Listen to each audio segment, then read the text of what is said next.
ಎಲ್ಲ ಆತ್ಮ ಬಂಧುಗಳಿಗೂ ನಮಸ್ಕಾರ ಹಾಗೂ ಶುಭ ಮಧ್ಯಾಹ್ನ. ಮಹಾವತಾರ್ ಫೌಂಡೇಶನ್ 21 ದಿನಗಳ ಸಮಗ್ರ ಸ್ವಾಸ್ಥ್ಯ ಕಾರ್ಯಕ್ರಮಕ್ಕೆ ತಮಗೆಲ್ಲರಿಗೂ ಸ್ವಾಗತ ಸುಸ್ವಾಗತ. ಈ ಕಾರ್ಯಕ್ರಮವನ್ನು ಪ್ರಾರಂಭಿಸುವುದಕ್ಕಿಂತ ಮೊದಲು ನಮ್ಮೆಲ್ಲರ ಗುರುಗಳಾದ ಬ್ರಹ್ಮರ್ಷಿ ಪಿತಾಮಹ ಡಾಕ್ಟರ್ ಸುಭಾಷ್ ಪತ್ರಿಜಿಯವರಿಗೂ ಹಾಗೂ ಸ್ವರ್ಣಮಾಲಾ ಅಮ್ಮ ಪತ್ರಿಜಿಯವರಿಗೂ, ಮಹಾವತಾರ್ ಬಾಬಾಜಿ, ಪ್ರಕೃತಿ ಮಾತೆ, ನಮ್ಮ ತಂದೆ ತಾಯಿಯವರಿಗೂ ವಂದಿಸುತ್ತಾ, ಮಹಾವತಾರ್ ಫೌಂಡೇಶನ್ನ ಸಂಸ್ಥಾಪಕರಾದ ನಮ್ಮೆಲ್ಲರ ಗುರುಗಳಾದ ರಂಗನಾಥ್ ಗುರುಜಿಯವರಿಗೂ ಹಾಗೂ ಯೋಗ ಗುರುಗಳಾದ ನಾಗರಾಜ್ ಗುರುಜಿಯವರಿಗೂ ವಂದಿಸುತ್ತಾ, ಜೂಮ್ ವೇದಿಕೆಯಲ್ಲಿ ಉಪಸ್ಥಿತರಿರುವ ಎಲ್ಲರಿಗೂ ನನ್ನ ವಂದನೆಗಳು. ಮಾಸ್ಟರ್ಸ್, ಈಗ ಮೊದಲನೇದಾಗಿ 30 ನಿಮಿಷಗಳ ಕಾಲ ಧ್ಯಾನ, ತದನಂತರದಲ್ಲಿ ಜ್ಞಾನ ಹಂಚಿಕೆ ಇರುತ್ತದೆ. ನಾವೆಲ್ಲರೂ ಈಗ ಧ್ಯಾನಕ್ಕೆ ಹೋಗೋಣ. ಎಲ್ಲರೂ ಸ್ಥಿರ ಸುಖ ಆಸನದಲ್ಲಿ ಕುಳಿತುಕೊಳ್ಳೋಣ. ಕಣ್ಣುಗಳು ಮುಚ್ಚಿರಲಿ. ಕೆಳಗಡೆ ಕೂತ್ಕೊಳ್ಳುವಂಥವರಾದರೂ ಕೆಳಗಡೆ ಕೂತ್ಕೊಳ್ಳಿಕ್ಕೆ ಸಾಧ್ಯ ಆಗಿಲ್ಲದವರು ಸೋಫಾ ಅಥವಾ ಮಂಚದ ಮೇಲೆ ಕುಳಿತುಕೊಳ್ಳಿ ಅಥವಾ ಕುರ್ಚಿಯ ಮೇಲೆ ಕುಳಿತುಕೊಳ್ಳಿ. ಕೈಗಳನ್ನು ಹೀಗೆ ಬೆರಳುಗಳಿಗೆ ಸೇರಿಸಿಕೊಳ್ಳಿ. ಕಾಲುಗಳನ್ನು ಹೀಗೆ ಕ್ರಾಸ್ ಮಾಡಿ. ಕಣ್ಣುಗಳು ನಿಧಾನವಾಗಿ ಮುಚ್ಚಿರಲಿ. ನಾವೆಲ್ಲರೂ ಈಗ ಮಾಡ್ತಾ ಇರುವಂಥದ್ದು ಆನಾಪಾನಸತಿ ಧ್ಯಾನ. ಇದನ್ನು ಪ್ರಪಂಚಕ್ಕೆ ಪರಿಚಯಿಸಿಕೊಟ್ಟವರು ನಮ್ಮೆಲ್ಲರ ಗುರುಗಳಾದ ಬ್ರಹ್ಮರ್ಷಿ ಪಿತಾಮಹ ಪತ್ರಿಜಿ ಸರ್ ಅವರು. ಆನ ಅಂದರೆ ಒಳಗೆ ಹೋಗುವ ಉಸಿರು, ಅಪಾನ ಅಂದರೆ ಹೊರಗಡೆ ಹೋಗುವಂಥ ಉಸಿರು, ಸತಿ ಎಂದರೆ ಉಸಿರಾಟದ ಜೊತೆಗೆ ಇರುವುದು. ನಾವೆಲ್ಲರೂ ಈಗ ಉಸಿರಾಟದ ಕಡೆಗೆ ಮಾತ್ರ ಗಮನ ಕೊಡೋಣ, ಧ್ಯಾನ ಮಾಡೋಣ. ಯಾವುದೇ ಜಪ ತಪ ಮಂತ್ರಗಳ ಅಥವಾ ಯಾವುದೇ ದೇವರ ನಾಮಸ್ಮರಣೆಯ ಬೇಡ, ಕೇವಲ ಉಸಿರಾಟದ ಮೇಲೆ ಮಾತ್ರ ಗಮನ. ಧ್ಯಾನವೆಂದರೆ ಉಸಿರಾಟದ ಮೇಲೆ ಗಮನ, ಶ್ವಾಸದ ಮೇಲೆ ಧ್ಯಾಸ. ಯಾವುದೇ ಯೋಚನೆಗಳು ಬಂದರೂ ತಕ್ಷಣ ಉಸಿರಾಟದ ಕಡೆಗೆ ಗಮನ ಕೊಡಿ. ಶ್ವಾಸ ಒಳಗಡೆ ಹೋಗುವ ಹಾಗೂ ಒಳಗಡೆ ಹೋಗುವ ಮತ್ತು ಹೊರಗಡೆ ಬರುವ ಶ್ವಾಸದ ಮೇಲೆ ಮಾತ್ರ ಗಮನ ಕೊಡಿ. ಶ್ವಾಸದ ಮೇಲೆ ಗಮನ ಕೊಡುತ್ತಾ ನಮ್ಮ ಒಂದು ಸ್ಥಿತಿ ಶೂನ್ಯ ಸ್ಥಿತಿಗೆ ಬರುತ್ತದೆ. ಶೂನ್ಯ ಸ್ಥಿತಿಯಲ್ಲಿರುವಾಗ ನಮಗೆ ಧ್ಯಾನಕ್ಕೆ ಆಳವಾಗಿ ಹೋಗಲು ತುಂಬ ಅನುಕೂಲವಾಗುತ್ತದೆ. ಮಾಸ್ಟರ್ಸ್, ಎಲ್ಲರೂ ಧ್ಯಾನಾಸಕ್ತರಾಗೋಣ. ಸುಮಧುರವಾದ ಸಂಗೀತದೊಂದಿಗೆ ಧ್ಯಾನದಲ್ಲಿ ತೊಡಗಿಸಿಕೊಳ್ಳೋಣ 30 ನಿಮಿಷಗಳವರೆಗೆ. Madam, music please. ಯಾರು ಕಣ್ಣನ್ನು ತೆಗೆಯಬೇಡಿ ಮಾಸ್ಟರ್ಸ್. ನಾವು ಹೇಳುವವರೆಗೂ ಯಾರು ಕಣ್ಣನ್ನು ತೆಗೆಯಬೇಡಿ.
ಮಾಸ್ಟರ್, ಇನ್ನು ಕೇವಲ 3 ನಿಮಿಷಗಳು. ಯಾರು ಕಣ್ಣು ತೆಗೆಯಬೇಡಿ. ಕೇವಲ 3 ನಿಮಿಷಗಳು.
ಒಂದು ನಿಮಿಷ.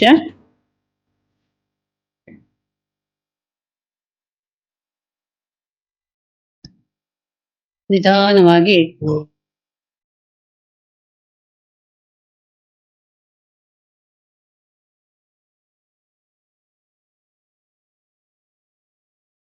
ಮ್ಯೂಸಿಕ್ ಸ್ಟಾಪ್ ಮಾಡಿ. ಮಾಸ್ಟರ್ಸ್, ಎಲ್ಲರೂ ನಿಧಾನವಾಗಿ ಧ್ಯಾನ ಸ್ಥಿತಿಯಿಂದ ಸಹಜ ಸ್ಥಿತಿಗೆ ಬರೋಣ.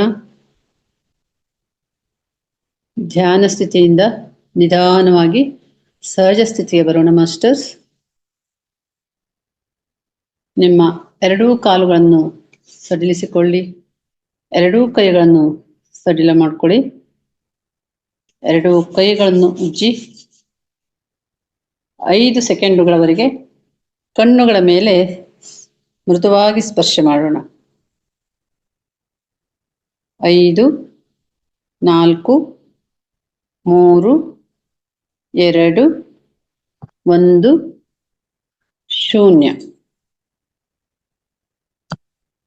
ಮಾಸ್ಟರ್ಸ್, ಎಲ್ಲರೂ ನಿಧಾನವಾಗಿ ಕೈಗಳನ್ನು ತೆರೆದು ಕಣ್ಣುಗಳನ್ನು ಬಿಡೋಣ.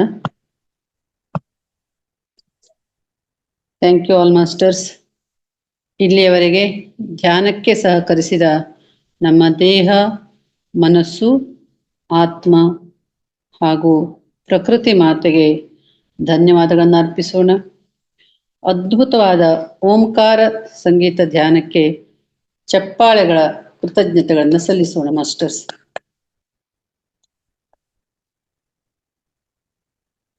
ಮತ್ತೊಮ್ಮೆ ಎಲ್ಲರಿಗೂ ಧನ್ಯವಾದಗಳು.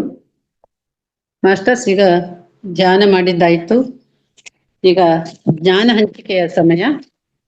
ಕೇಳ್ತಾ ಇದೆಯಾ ಮೇಡಮ್? ಕೇಳ್ತಾ ಇದೆ ಮೇಡಮ್. ಈಗ ನಮಗೆಲ್ಲರಿಗೂ ಜ್ಞಾನ ನೀಡಲಿಕ್ಕೆ ವಿದ್ಯೆಯ ಮಹತ್ವ ಅಂದು, ಇಂದು ಮತ್ತು ಮುಂದೆ ನಮ್ಮೆಲ್ಲರ ಆತ್ಮೀಯರಾದ ನಾರಾಯಣ ಸತ್ಯೇಂದ್ರ ಕುಮಾರ್ ಸರ್ ಅವರು ಆಗಮಿಸಿದ್ದಾರೆ.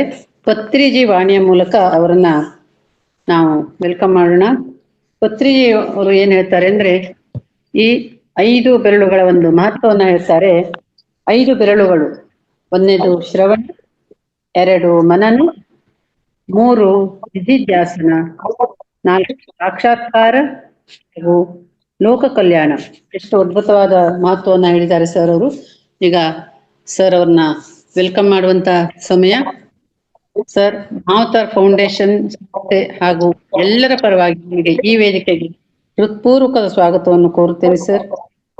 ಶುಭ ಮಧ್ಯಾಹ್ನ. ನಮಸ್ತೆ. ನಮಗೆಲ್ಲ ಶುಭ ಮಧ್ಯಾಹ್ನ. ಹಾ ಸರ್, ನಮಸ್ತೆ ಸರ್. ನಮಸ್ತೆ. ಆಯ್ತು. ಸುಪ್ರಜಾ ಭಟ್ ಅವರಿಗೆ ಧನ್ಯವಾದಗಳು. Thank you sir. ನನ್ನ ಪ್ರೀತಿಯ ಎಲ್ಲ ಮಧ್ಯಾಹ್ನದ ಬ್ಯಾಚ್ ನ ಮಾಸ್ಟರ್ಸ್ಗೆ ನನ್ನ ನಮಸ್ಕಾರಗಳು. ಇದು ಮಹಾವತಾರ್ ಫೌಂಡೇಶನ್ ನ 21 ದಿನಗಳ ಮಧ್ಯಾಹ್ನದ ಬ್ಯಾಚ್ ಸಮಗ್ರ ಸ್ವಾಸ್ಥ್ಯ ಕಾರ್ಯಕ್ರಮ. ಇದು 20ನೇ ಬ್ಯಾಚ್ ಆಗಿದ್ದು ಮೇ 1 ರಿಂದ 24ನೇ ತಾರೀಕುವರೆಗೂ ನಡೆಯುತ್ತೆ. ಅದರಲ್ಲಿ ಇದು 3 ರಿಂದ 4:30. ಇಂದು ಮಧ್ಯಾಹ್ನ ಅಂದ್ರೆ 21 ಮೇ 2024 ಬುಧವಾರ ಬರೀತಾ ಇದೆ ಕಾರ್ಯಕ್ರಮದ ವಿಷಯವನ್ನ ನನಗೆ ತಿಳಿಸಿದ್ದಾರೆ. ವಿದ್ಯೆ ಅಂದು ಇಂದು ಮತ್ತು ಮುಂದೆ ಅಂದ್ಬಿಟ್ಟಿದ್ದಾರೆ. ಈ ವಿದ್ಯೆಯ ಕುರಿತಾಗಿ ನಾವು ಸಾಕಷ್ಟು ವಿಷಯಗಳನ್ನ ನಾವು ತಿಳ್ಕೊಳ್ಳೋದಿದೆ, ಅದರ ಬಗ್ಗೆ ಮಾತಾಡೋಣಂತೆ. ಅದಕ್ಕೆ ಮೊದಲಿಗೆ ಸರಸ್ವತಿಯ ಒಂದು ಪ್ರಾರ್ಥನೆ. ವಿದ್ಯಾ ಮಾತಶ್ಚ ವಿದ್ಮಹೆ ಬ್ರಹ್ಮಪತ್ನೈಶ್ಚ ಧೀಮಹಿ ತನ್ನೋ ಸರಸ್ವತಿ ಪ್ರಚೋದಯಾತ್. ಹಾಗೇನೆ ಗುರು ವಂದನ. ಗುರು ಬ್ರಹ್ಮ ಗುರು ವಿಷ್ಣು ಗುರುದೇವೋ ಮಹೇಶ್ವರ ಗುರು ಸಾಕ್ಷಾತ್ ಪರಬ್ರಹ್ಮ ತಸ್ಮೈ ಶ್ರೀ ಗುರುವೇ ನಮಃ. ಈ ಮಹಾವತಾರ್ ಫೌಂಡೇಶನ್ ಮತ್ತು ಪಿರಮಿಡ್ ವ್ಯಾಲಿ ಇವೆಲ್ಲಗಳ ರೂವಾರಿಗಳಾದಂತ ಸುಭಾಷ್ ಪತ್ರಿಜಿ ಅವರಿಗೆ ನನ್ನ ಭಕ್ತಿಪೂರ್ವಕ ಪ್ರಣಾಮಗಳನ್ನು ಸಲ್ಲಿಸಿ, ತದನಂತರದಲ್ಲಿ 365 ದಿವಸಗಳು ಈ ಮಹಾವತಾರ್ ಫೌಂಡೇಶನ್ ಕಾರ್ಯಕ್ರಮಗಳನ್ನ ಸಮಗ್ರ ಸ್ವಾಸ್ಥ್ಯ ಕಾರ್ಯಕ್ರಮಗಳನ್ನ ಬೆಳಗಿನ ಬ್ಯಾಚು, ಮಧ್ಯಾಹ್ನದ ಬ್ಯಾಚು, ಸಾಯಂಕಾಲದ ಬ್ಯಾಚು, ರಾತ್ರಿಯ ಬ್ಯಾಚು ಮತ್ತು 4-6 ಭಾಷೆಗಳಲ್ಲಿ ಬರುವ ಹಾಗೆ ಮಾಡಿ ಅದಕ್ಕೆ ಸತತವಾಗಿ ದುಡಿತಾ ಇರುವಂತಹ ರಂಗನಾಥ್ ಜೀರವರಿಗೆ ನನ್ನ ನಮಸ್ಕಾರಗಳು. ಅವರಿಗೆ ಭಗವಂತ ಇನ್ನೂ ಹೆಚ್ಚು ಆರೋಗ್ಯ ಐಶ್ವರ್ಯಗಳನ್ನು ಕೊಟ್ಟು ಕಾಪಾಡ್ಲಿ, ಇನ್ನು ಶಕ್ತಿಯನ್ನ ಕೊಡ್ಲಿ ಅಂತ. ಯಾಕೆಂದ್ರೆ ಇಷ್ಟು ಒಂದು ಕಾರ್ಯಕ್ರಮ ನಡೆಸೋದು ಸುಲಭ ಅಲ್ಲ, ಅದನ್ನ ಅವರು ಯಶಸ್ವಿಯಾಗಿ ನಡೆಸ್ಕೊಂಡು ಹೋಗ್ತಿದ್ದಾರೆ. ಅವರಿಗೆ ಪತ್ರಿಜಿ ಗುರುಗಳ ಆಶೀರ್ವಾದ ಬೆನ್ನೆಲುಬಾಗಿ ನಿಂತಿದೆ ಅಂತ ಹೇಳ್ಬಹುದು. ಇನ್ನು ಈ ಓದೋ ಅಭ್ಯಾಸ, ವಿದ್ಯೆ ಅಂದ್ರೆ ಏನು?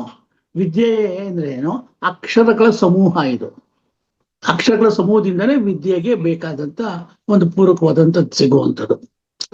ಅಕ್ಷರ ಪ್ಲಸ್ ಕ್ಷರ. ಕ್ಷರ ಅಂದ್ರೆ ನಶಿಸಿ ಹೋಗುವಂಥದ್ದು, ಅಕ್ಷರ ಅಂದ್ರೆ ಯಾವತ್ತಿಗೂ ನಶಿಸಿ ಹೋಗದೇ ಇರುವಂತಹದ್ದು ಅಂತ ಅರ್ಥ ಆಗುತ್ತೆ. ಅದೇ ರೀತಿಯಾಗಿ ಚೈತನ್ಯ ಎಂದರೆ ನಾನು ಎನ್ನುವ ಆತ್ಮ ಪದಾರ್ಥ. ಚೈತನ್ಯ ಎನ್ನುವುದೇ ಅಕ್ಷರ ಅಂದರೆ ನಾಶವಾಗದಿರೋ ವಸ್ತು ಅಂತ ಹೇಳ್ಬೋದು. ನಾವು ಚೇತನಾಮಯ ಆತ್ಮರು ಎನ್ನುವ ಸತ್ಯವನ್ನು ಸದಾಕಾಲ ಅಭ್ಯಾಸದಲ್ಲಿ ಇಟ್ಟುಕೊಳ್ಳುವುದೇ ಅಕ್ಷರಾಭ್ಯಾಸ ಎಂದು ಹೇಳುತ್ತಾರೆ. ಇನ್ನು ವೇದಗಳು, ಶಾಸ್ತ್ರಗಳು ಮತ್ತು ಸಾಹಿತ್ಯಗಳಲ್ಲಿ ಅಕ್ಷರವನ್ನ ಸ್ತ್ರೀ ರೂಪದಲ್ಲಿ ಗುರುತಿಸಿದ್ದಾರೆ. ಎಲ್ಲಾ ಭಾಷೆಗಳು ದೇವಿ ಸ್ವರೂಪವಾಗಿದ್ದು ಅಕ್ಷರದ ಮೇಲೆ ನಮಗೆ ಅಕ್ಕರೆ ಪ್ರೀತಿ ಇದ್ದರಷ್ಟೇ ಮಾತ್ರ ಅಕ್ಷರ ದೇವತೆಯಾದ ಶಾರದೆಗೆ ನಾವು ಕೊಡುವ ಪವಿತ್ರವಾದಂತ ಸ್ಥಾನ ಆಗುತ್ತೆ, ಗೌರವ ಆಗುತ್ತೆ, ಶ್ರದ್ಧೆ ಆಗುತ್ತೆ, ಭಕ್ತಿ ಆಗುತ್ತೆ. ಆಗ್ಲೇ ಆ ಸರಸ್ವತಿ ನಮಗೆ ಜ್ಞಾನವನ್ನ ಅನುಗ್ರಹಿಸ್ತಾಳೆ. ಸುಲಭವಾಗಿ ನಾವು ಜ್ಞಾನವನ್ನ ಪಡೆದುಕೊಳ್ಳಬಹುದು ಅಂತ ಹೇಳ್ಬೋದು. ಇನ್ನು ಪುಸ್ತಕಗಳು ಅಂದ್ರೆ ಯಾವುದು? ಅಕ್ಷರಗಳ ಸಮೂಹದಿಂದ ರಚಿತವಾಗಿರುವಂಥದ್ದು. ಅದಕ್ಕೆಂದೇ ಪುಸ್ತಕವನ್ನ ಜ್ಞಾನದ ಹೆಬ್ಬಾಗಿಲು ಅಂತ ಕರೀತಾರೆ. ಇವತ್ತಿನ ಟೆಕ್ನಾಲಜಿ ಬದಲಾವಣೆ ಆದಾಗೇನೆ ಅದು ಎಲೆಕ್ಟ್ರಾನಿಕ್ ಮೀಡಿಯಾದಲ್ಲಿ ಬೇಕಾದಷ್ಟು ಚೇಂಜಸ್ ಆಗಿದೆ. ಅದು ಏನು ಇ ಬುಕ್ಸ್ ಅಂತೆಲ್ಲ ಬಂದಿದೆ. ಇವಾಗ ಎಲ್ಲ ಕಂಪ್ಯೂಟರ್ನಲ್ಲೇ ಕೂತ್ಕೊಂಡೆ ಎಲ್ಲಿ ಬೇಕಾದ್ರೂ ಮೊಬೈಲ್ನಲ್ಲಿ ಡಾಟಾಗಳಲ್ಲಿ ನಾವು ಚೆಕ್ ಮಾಡ್ಕೊಳ್ಳುವಂಥದ್ದು, ಓದುವಂಥ ಪುಸ್ತಕಗಳು ಬಂದಿದೆ. ಇವಾಗ ನಮಗೆ ಪುಸ್ತಕಗಳನ್ನೆಲ್ಲ ನಾವು ಕ್ಯಾರಿ ಮಾಡಲೇಬೇಕು ಅಂತ ಏನಿಲ್ಲ. ಬೇಕಾದಂಥ ಪುಸ್ತಕವನ್ನು ನಾವು ಬೇಕಾದ ಹಾಗೆ ಪಡ್ಕೋಬಹುದು. ಅದು ಮುಂದೆ ನೋಡೋಣಂತೆ. ಅದಕ್ಕೆ ಹೇಳೋದು, ಈ ಪುಸ್ತಕಗಳಲ್ಲಿ ಕೆಟ್ಟ ಪದಗಳನ್ನ ಬಳಸಬೇಡಿ, ಪುಸ್ತಕವನ್ನ ಕಾಲಿಂದ ಒದೆಯಬೇಡಿ. ಪುಸ್ತಕ ಸರಸ್ವತಿ ಮಾತೆಯ ಸ್ವರೂಪ ಅಂತ ಹೇಳಿ ಕೊಂಡಾಡಿದ್ದಾರೆ ಹಿರಿಯರು. ಪುಸ್ತಕವನ್ನು ಅಷ್ಟೇನೆ ಅದರಲ್ಲಿ ಮಡ್ಚೋದು, ಓದ್ತಾ ಇರ್ಬೇಕಾದ್ರೆ ಅದು 2 ಪೇಜ್ಗಳು ಓದ್ತಾ ಇರ್ಬೇಕಾದ್ರೆ ಅದ್ ಸ್ಟಾಪ್ ಮಾಡಿದ್ರೆ ಅದಕ್ಕೆ ಮಡ್ಚುವಂಥದ್ದು, ಅದೆಲ್ಲ ಮಾಡಬೇಡಿ. ಯಾವ್ದಾರ ಮನೆಗೆ ಬೇಕಾದಷ್ಟು ಇನ್ವಿಟೇಷನ್ಸ್ ಬರುತ್ತೆ. ಆ ಇನ್ವಿಟೇಷನ್ಸ್ ಗಳನ್ನ ದೇವರ ಚಿತ್ರಗಳಿರುತ್ತೆ, ಅದು ಕ್ಲೀನ್ ಆಗಿ ಕಟ್ ಮಾಡಿ ಉದ್ದಕ್ಕೆ ಒಂದು ಪಟ್ಟಿ ತರ ಆಗತ್ತೆ. ಅದನ್ನ ಬುಕ್ ಮಾರ್ಕರ್ ತರ ಅದನ್ನ ಇಟ್ಕೋಬಹುದು ನಾವು. ಅದು ನಮ್ಗೆ ಕಾರ್ಡ್ಗಳನ್ನ ನಾವು ಎಷ್ಟೊತ್ತಕ್ಕೆ ಮನಸ್ಸು ಬರ್ದೇ ಇರೋರು ಪ್ರತಿ ಪುಸ್ತಕದಲ್ಲಿ ಇದನ್ನ ಇಟ್ಕೊಳ್ಳೋದ್ರಿಂದ ಬುಕ್ ಮಾರ್ಕರ್ ಆಗತ್ತೆ ನಮ್ಗೆ ಅಂತಾನು ಹೇಳ್ಬೋದು. ಇನ್ನು ಬ್ರಹ್ಮದೇವ ಸೃಷ್ಟಿಯ ಪ್ರಾರಂಭದಲ್ಲಿ ವರ್ಣಮಾಲೆ ಅನ್ನೋದು ಹೇಗ್ ಬಂತು ಅನ್ಬೇಕು ಅಂದ್ರೆ, ಜ್ಞಾನ ಪಡೆಯಲೆಂದ ಏಕಾಗ್ರ ಚಿತ್ತದಿಂದ ಮನೋವೃತ್ತಿಗಳನ್ನು ನಿರೋಧಿಸುತ್ತಾ ಕುಳಿತಿದ್ದಾಗ ಹೃದಯ ಆಕಾಶದಲ್ಲಿ ಅನಾಹತನಾದಂತ ನಾದ ಮೂಡಿ ಬರುತ್ತೆ. ಅದರಿಂದ ಆ ಉ ಮ ಈ ಮಾತ್ರಗಳು ಸ್ವರೂಪವಾಗಿ ಓಂಕಾರ ಮೂಡಿತು. ಇದರ ಶಕ್ತಿಯಿಂದ ಅವ್ಯಕ್ತ ಪ್ರಕೃತಿಯ ವ್ಯಕ್ತ ಸ್ವರಾಟ ಉಂಟಾಯಿತು. ಇದೇ ಪರಬ್ರಹ್ಮ ಪರಮಾತ್ಮ ಸ್ವರೂಪ ಬೋಧಕ. ಹೀಗಾಗಿಯೇ ಓಂಕಾರವು ಪರಬ್ರಹ್ಮ ವಾಚಕವಾಗಿದೆ. ಈ ಓಂಕಾರದಿಂದ ಬ್ರಹ್ಮನು ಅಕ್ಷರ ಸಮಾಮ್ನೆಯ ಅಂದರೆ ವರ್ಣಮಾಲೆಯನ್ನು ರಚಿಸಿದ. ತದನಂತರದಲ್ಲಿ ವರ್ಣಮಾಲೆಯ ಸಹಾಯದಿಂದ ತನ್ನ 4 ಮುಖಗಳಿಂದ 4 ವೇದಗಳನ್ನು ಉದ್ಗರಿಸಿದ. ಈ ವೇದಗಳು ತನ್ನ ಪುತ್ರರಾದ ಮರೀಚ ಮೊದಲಾದ ಬ್ರಹ್ಮರ್ಷಿಗಳಿಗೆ ಅಧ್ಯಯನ ಮಾಡಿಸಿದ. ಮತ್ತೆ ಅವರುಗಳು ತಮ್ಮ ಶಿಷ್ಯರ ಪ್ರತಿ ಶಿಷ್ಯರ ಮೂಲಕ ದ್ವಾಪರಾದಿ ಚತುರ್ಯುಗಗಳಲ್ಲಿ ಮುಂದುವರಿತಾ ಬಂತು. ಹಿಂದೆ ಅಕ್ಷರಗಳು ಬರೋದಕ್ಕೆ ಮೊದಲು, ಅಕ್ಷರ ಕ್ರಾಂತಿ ಆಗೋಕ್ ಮೊದಲು ರಚಿತವಾದಂತಹ ಗ್ರಂಥಗಳನ್ನ ಏನಾಗ್ತಿತ್ತು, ಬರೆಯೋದಕ್ಕೆ ನಮ್ಗೆ ಸಾಧನಗಳು ಸರಿಯಾಗಿರ್ಲಿಲ್ಲ, ಉಪಕರಣಗಳು ಇಲ್ಲದೆ ಇದ್ದಾಗ ಬಾಯ್ ಹಾರ್ಟ್ ಅಂತ ಅಂದ್ರು. ಅಂದ್ರೆ ಬಾಯ್ ಹಾರ್ಟ್ ಅಂತಲ್ಲ, ಬೈ ಹಾರ್ಟ್ ಅಂತ. ಹೃದಯದಿಂದ ಅದನ್ನ ಓದಿ ಅದನ್ನ ಮನನ ಮಾಡಿಕೊಳ್ಬೇಕು. ಆ ಯಾವ ವಿಧಿಯನ್ನು ಮನನ ಮಾಡಿಕೊಂಡಿರ್ತೀವಿ ಅದನ್ನ ಮುಂದಿನ ಪೀಳಿಗೆಗಾಗಿ ಇನ್ನೊಬ್ಬರಿಗೆ ವಹಿಸ್ಕೊಡುವಂಥದ್ದು ಜವಾಬ್ದಾರಿ.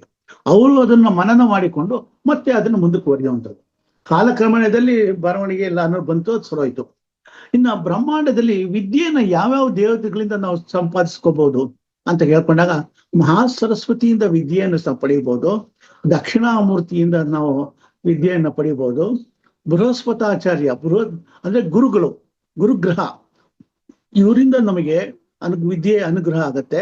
ಸುಬ್ರಹ್ಮಣ್ಯ ಸ್ವಾಮಿಯಿಂದ ಅನುಗ್ರಹ ಆಗತ್ತೆ. ಹಯಗ್ರೀವರಿಂದಂದ್ರೆ ಪಾಂಡಿತ್ಯವನ್ನ, ಜ್ಞಾನಾನಂದಮಯಂ ದೇವಂ ನಿರ್ಮಲ ಸ್ಫಟಿಕಾಕೃತಿಂ ಆಧಾರಂ ಸರ್ವವಿದ್ಯಾನಾಂ ಹಯಗ್ರೀವ ಉಪಾಸ್ಮಹೆ ಅಂತ ಹೇಳ್ತಾರೆ. ಹಾಗೆ ಹೆಚ್ಚಿನ ಪಾಂಡಿತ್ಯ IAS IPS ಕಾಂಪಿಟೇಟಿವ್ ಎಕ್ಸಾಮಿನೇಷನ್ಸ್ ಹೋಗೋರು ಹಯಗ್ರೀವರ ಆರಾಧನೆ ಮಾಡೋದ್ರಿಂದ ಹೆಚ್ಚಿನ ಒಂದು ಅನುಗ್ರಹವನ್ನು ಪಡಿಬಹುದು. ಇನ್ನು ಸೂರ್ಯನಾರಾಯಣ ಅಂದ್ರೆ ಭಗವಾನ್ನ ವಿದ್ಯೆ ಮತ್ತು ಜ್ಞಾನ ಸಂಪತ್ತಿನ ಅಧಿದೇವತೆಯೂ ಆಗಿದ್ದಾನೆ. ಹಾಗಾಗಿ ವಿದ್ಯೆ ಪ್ರಸಾದಿಸುವ ದೇವತೆಗಳನ್ನು ಆರಾಧಿಸಿ ಸ್ತುತಿಸಿ ಜ್ಞಾನವನ್ನು ಹೀಗೆ ಜನ ಪ್ರಾಪ್ತಿ ಮಾಡ್ಕೋತಾ ಇದ್ರು. ನಮ್ಮ ಪುರಾಣ ಗ್ರಂಥಗಳಲ್ಲಿ ಇದನ್ನ ವಿವರವಾಗಿ ವರ್ಣಿಸಿದ್ದಾರೆ. ಅದಕ್ಕೆ ಉದಾಹರಣೆಯಾಗಿ ಸುಬ್ರಹ್ಮಣ್ಯಂದು ಪ್ರತಿಯೊಂದು ನಾವು ಲೆಕ್ಕ ಹೇಳ್ತಾ ಹೋದ್ರೆ ಟೈಪ್ ಸಾಲಲ್ಲ. ಸೂರ್ಯನಿಂದ ಉಪಕೃತರಾದವರು ಕೆಲವು ವಿಷಯಗಳನ್ನ ಹೇಳ್ತೀನಿ. ಯಾಜ್ಞವಲ್ಕ್ಯ ಮಹರ್ಷಿಗಳಿಗೆ ಬ್ರಹ್ಮ ವಿದ್ಯೆಯನ್ನ ಸೂರ್ಯ ಭಗವಾನ್ ಅನುಗ್ರಹಿಸಿದ. ಹಾಗೆ ಹನುಮಂತ ಸೂರ್ಯನಿಂದ ವೇದ ವಿದ್ಯೆಗಳನ್ನು ಕಲಿತು ಪಂಡಿತನಾದ. ಸೂರ್ಯ ಹೇಗೆ ಆಂಜನೇಯ ಹೇಗೆ ಅವನಿಂದ ಕಲ್ತ್ಕೊಂಡ ಅಂದ್ರೆ, ಅವನ್ ಕಲ್ತ್ಕೋಬೇಕಾದ್ರೆ ಅವನು ಏನಪ್ಪಾ ನಾನು ಯಾವಾಗ್ಲೂ ಚಲಿಸ್ತಾ ಇರ್ತೀನಿ, ನೀನ್ ಹೇಗ್ ನನ್ನ ಹತ್ರ ಕಲಿತೀಯ ಅಂದಾಗ ಅವನು ಭೂಮಿ ಮೇಲೆ ಒಂದು ಕಾಲಿಟ್ಟು ಒಂದು ಕಾಲನ್ನು ಆಕಾಶದ ಮೇಲೆ ಇಟ್ಟು ಸೂರ್ಯನಿಗೆ ಎದುರಾಗಿ ಕೈ ಮುಗಿದು ನಿಂತು ಪ್ರಾರ್ಥನೆ ಮಾಡ್ತಾ ನಿಂತ್ಕೊಂಡ. ಅವನ ಧೈರ್ಯ ಸಾಹಸ ಭಕ್ತಿಗೆ ಮೆಚ್ಚಿ ಸೂರ್ಯ ಹಾಗೆ ಚಲಿಸುತ್ತಿರುವಾಗಲೇ ಅವನಿಗೆ ವಿದ್ಯೆಯನ್ನು ಅನುಗ್ರಹಿಸಿದ. ನಿಜಕ್ಕೂ ಹೇಳಬೇಕು ಅಂದ್ರೆ ಆಂಜನೇಯ ಮಹಾನ್ ಪಂಡಿತನಾಗಿ ಮೂಡಿ ಬಂದ. ಇನ್ನ ಶ್ರೀರಾಮ ರಾವಣನನ್ನು ಸೋಲಿಸ್ಬೇಕು ಅಂತಂದಾಗ ಕಷ್ಟ ಆಗತ್ತೆ ಅವನಿಗೆ.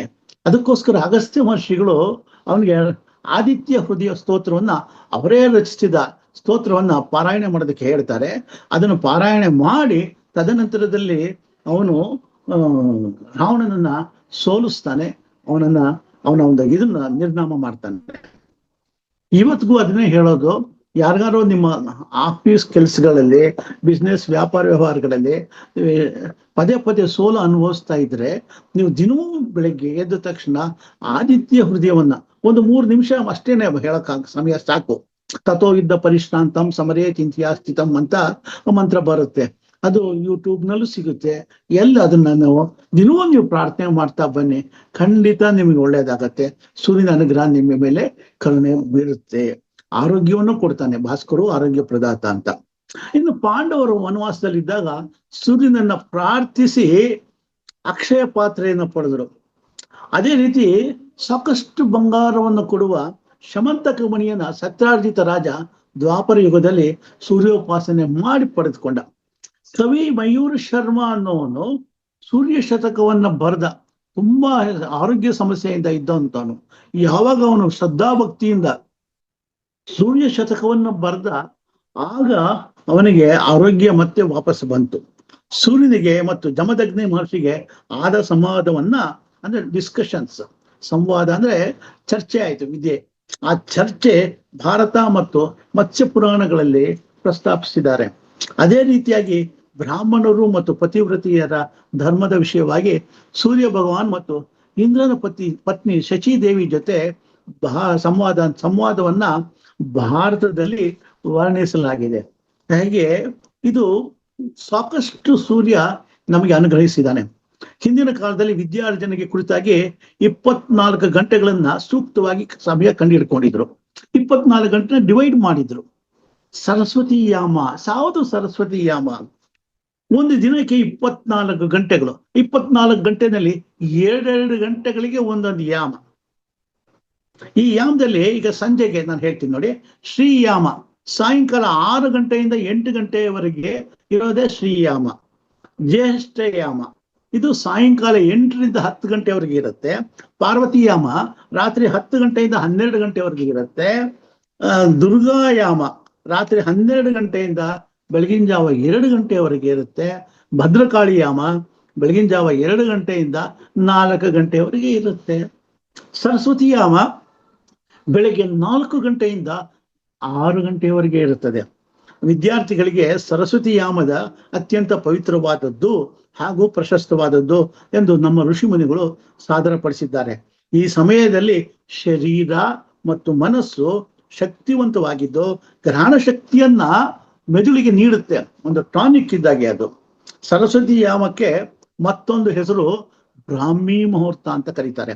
ಈ ಬ್ರಾಹ್ಮಿ ಮುಹೂರ್ತದಲ್ಲಿ ಅಭ್ಯಾಸ ಮಾಡುವ ಯಾವುದೇ ವಿದ್ಯೆ ಕೂಡ ಚಿರಕಾಲ ಮನಸ್ಸಿನಲ್ಲಿ, ನೆನಪಿನಲ್ಲಿ ಉಳಿಯುತ್ತದೆ, ಮೆದುಳಿನಲ್ಲಿ ಚಿರಕಾಲವೂ ಉಳ್ಕೊಳ್ಳುತ್ತೆ. ಅದಕ್ಕೆ ಹೇಳ್ತಾ ಇದ್ರು ಬೆಳಗಿನ ಜಾವ ಓದಿ ಅಂದ್ಬಿಟ್ಟಿದ್ದಾರೆ. ಈ ಶುಭ ಮುಹೂರ್ತದಲ್ಲಿ ನಾವು ವಿದ್ಯೆಯನ್ನು ಕಲಿಬೇಕು ಅಂತ ಹೇಳೋದು. ಈ ಸಮಯದಲ್ಲಿ ಮೆದುಳಿನ ಬಲಭಾಗದಲ್ಲಿ ನಿಗದಿತವಾದಂತ ಗ್ರಂಥಿಯೊಂದು ಜಾಗೃತವಾಗಿರುತ್ತದೆ. ಈ ಜಾಗೃತವಾಗಿರುವಂಥದ್ದು ನಮಗೆ ಕಲಿಕೆಯ ಸಾಮರ್ಥ್ಯವನ್ನು ಹೆಚ್ಚು ಮಾಡುತ್ತೆ. ಈ ಸಮಯದಲ್ಲಿ ಕೈಕಾಲು ಮುಖ ತೊಳ್ಕೊಂಡು ಸ್ವಚ್ಛರಾಗಿ ಎಳ್ಳೆಣ್ಣೆ ದೀಪ ಇಲ್ಲ ಹಸುವಿನ ತುಪ್ಪವನ್ನ ಬೆಳಗಿಸಿ ಕಲಿಕೆಯ ಕಾರ್ಯಕ್ರಮವನ್ನು ಮುಂದುವರಿಸಬೇಕು. ಹೀಗೆ ತುಪ್ಪದ ದೀಪವನ್ನ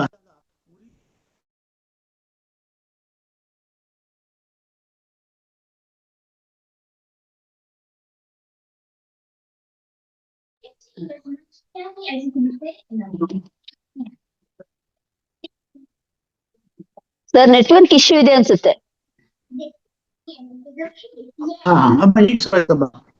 ತುಪ್ಪದ ದೀಪದ ಹಚ್ಚಿದಾಗ ಉರಿತ ಹೊರಸೂಚುವ ಧನಾತ್ಮಕ ಶಕ್ತಿ ಆ ಪ್ರದೇಶದಲ್ಲಿ ಒಂದು ಮಾನಸಿಕ ಬಲ ಸಾಮರ್ಥ್ಯಗಳನ್ನ ಮತ್ತು ಬುದ್ಧಿಶಕ್ತಿಯನ್ನ ಹೆಚ್ಚಿಸುತ್ತೆ.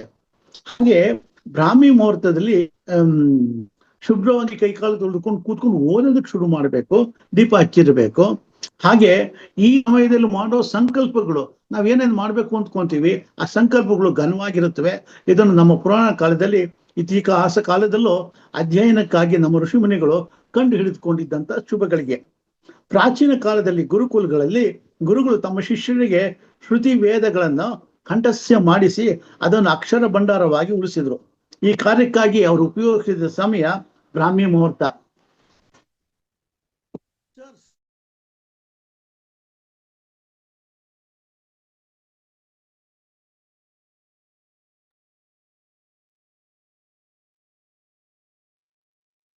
ಡಿಯರ್ ಮಾಸ್ಟರ್ಸ್, ಈ ಬ್ರಾಹ್ಮಿ ಮುಹೂರ್ತದ ಬಗ್ಗೆ ಹೇಳ್ತಾ ಇದ್ದೀನಿ.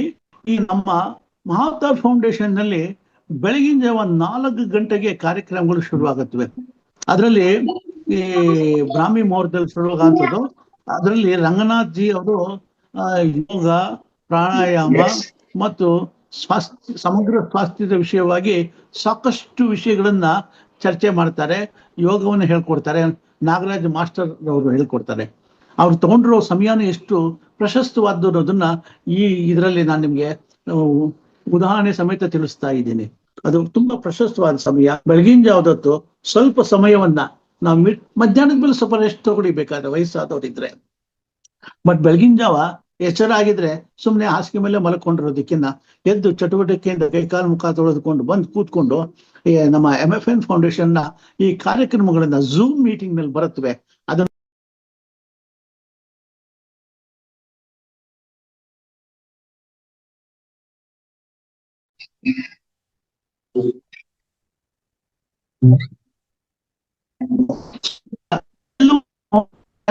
ಅನುಗ್ರಹಿಸೋದಕ್ಕೆ ಸಹಾಯ ಮಾಡುತ್ತೆ ಅಂತ ಹೇಳ್ಬೋದು. ಈ ವೈಜ್ಞಾನಿಕವಾಗಿ ಹೇಳ್ಬೇಕು ಅಂದ್ರೆ ವಿಜ್ಞಾನಿಗಳು ಕಂಡು ಹಿಡ್ಕೊಂಡ್ರು. ಈಗ ನಮ್ಮವ್ರಿಗೆ ವಿಡಿಯೋ ಬೇಕಾದ್ರೆ ಆಫ್ ಮಾಡ್ಕೊಳ್ಳಿ ಸರ್, ನಿಮ್ದು ನೆಟ್ವರ್ಕ್ ಏನೋ ಇಶ್ಯೂ ಇದೆ ಸರ್. ನಾರಾಯಣ ಸರ್, ನಿಮ್ದು ನೀವು ಬೇಕಾದ್ರೆ ವಿಡಿಯೋ ಆಫ್ ಮಾಡ್ಕೊಂಡು ಹೇಳಿ, ಅವಾಗ ಕ್ಲಿಯರ್ ಇರುತ್ತೆ. ಹಾ ವಿಡಿಯೋ ಆಫ್ ಮಾಡಿದ್ದೀನಮ್ಮ ಅಲ್ವಾ? ಈಗ ವಿಡಿಯೋ ಆಫ್ ಮಾಡಿದ್ದೀನಮ್ಮ. ಈಗ ಹೇಳಿ ಸರ್. ಈಗ ಈ ವೈಜ್ಞಾನಿಕವಾಗಿ ಓಝೋನ್ ಲೇಯರ್ ನಮ್ಮಲ್ಲಿ ಈಗ ವಿಜ್ಞಾನಿಗಳು ಹೇಳಿದ್ಮೇಲೆ ಜನ ನಂಬೋದಕ್ಕೆ ಶುರು ಮಾಡಿದ್ರು. ಬ್ರಾಹ್ಮಿ ಮುಹೂರ್ತದಲ್ಲಿ ವಾತಾವರಣದಲ್ಲಿ ಓಝೋನ್ ಲೇಯರ್ ಅನ್ನೋದಿರುತ್ತೆ, ಅದು ಸ್ವಚ್ಛವಾಗಿರುತ್ತೆ. ಈಗ ಈ ಸಮಯದಲ್ಲಿ ಆಮ್ಲಜನಕ ಹೇರಳವಾಗಿ ದೊರೀತಾ ಇರುತ್ತೆ. ಇಂಥ ವಾತಾವರಣದಲ್ಲಿ ಸ್ನಾನ ಮಾಡಿ ಶುಚಿರ್ಭೂತರಾಗಿ ಅಶ್ವತ್ಥ ವೃಕ್ಷ ಅಥವಾ ಬೇವಿನ ವೃಕ್ಷದಗಳಿಗೆ ಕೂತು ಓದುವುದು, ಮಂತ್ರ ಪಠನ ಮಾಡೋದು ಶ್ರೇಷ್ಠವಾಗಿರುತ್ತೆ. ಈ ಸಮಯದಲ್ಲಿ ಬೇವಿನ ಮರದ ಗಾಳಿ ಮೈಗೆ ತಾಗುವುದರಿಂದ ಚರ್ಮ ವ್ಯಾಧಿಗಳು, ಸಕ್ಕರೆ ಕಾಯಿಲೆಗಳು ಉಪಶಮನಗೊಳ್ಳುತ್ತವೆ. ಅರಳಿ ಮರದ ಗಾಳಿ ಸೇವನೆಯಿಂದ ಗರ್ಭಕೋಶದ ಸಮಸ್ಯೆ ಪರಿಹಾರ ಆಗುತ್ತೆ ಅಂತ ಜ್ಯೋತಿಷ್ಯ ಶಾಸ್ತ್ರದಲ್ಲಿ ಹೇಳಿದ್ದಾರೆ. ರಾಹು, ಕೇತು, ಅಂಗಾರಕ ದೋಷಗಳು ನಿವಾರಣೆ ಆಗತ್ತೆ. ವೈಜ್ಞಾನಿಕವಾಗಿ ಬ್ರಾಹ್ಮಿ ಮುಹೂರ್ತ ಓಝೋನ್ ವಲಯದ ತುಂಬಿರುತ್ತೆ ಅನ್ನೋದನ್ನ ಮತ್ತೆ ಇನ್ನೊಂದ್ಸರಿ ತಮಗೆ ಹೇಳ್ತಾ ಇದ್ದೀನಿ. ಹಿಂದೆ ಯುಗಗಳಿಂದ ಸ್ಥಾಪಿಸಲ್ಪಟ್ಟಂತ ಗುರುಕುಲಗಳ ಬಗ್ಗೆ ಹೇಳ್ಬೇಕು ಅಂತಂದ್ರೆ, ಗುರುಕುಲಗಳು ಅಂದ್ರೆ ರೆಸಿಡೆನ್ಷಿಯಲ್ ಸ್ಕೂಲ್ಸ್ ಅಂತ. ಈಗ ರೆಸಿಡೆನ್ಷಿಯಲ್ ಸ್ಕೂಲ್ಸ್ ಇದೆ, ಹಿಂದಿನ ಕಾಲದಲ್ಲಿ ಆಗಲೇ ಇತ್ತು. ಸನಾತನ ತ್ರೇತಾಯುಗಗಳಲ್ಲೇ ನಡೀತಾ ಇತ್ತು. ತ್ರೇತಾಯುಗದಲ್ಲಿ ವಸಿಷ್ಠರ ಆಶ್ರಮದಲ್ಲಿ ರಾಮ ಲಕ್ಷ್ಮಣರ ಭರತರಾದಿಗೆ ಅಲ್ಲಿ ವಿದ್ಯೆಯನ್ನು ಕಲಿತರು.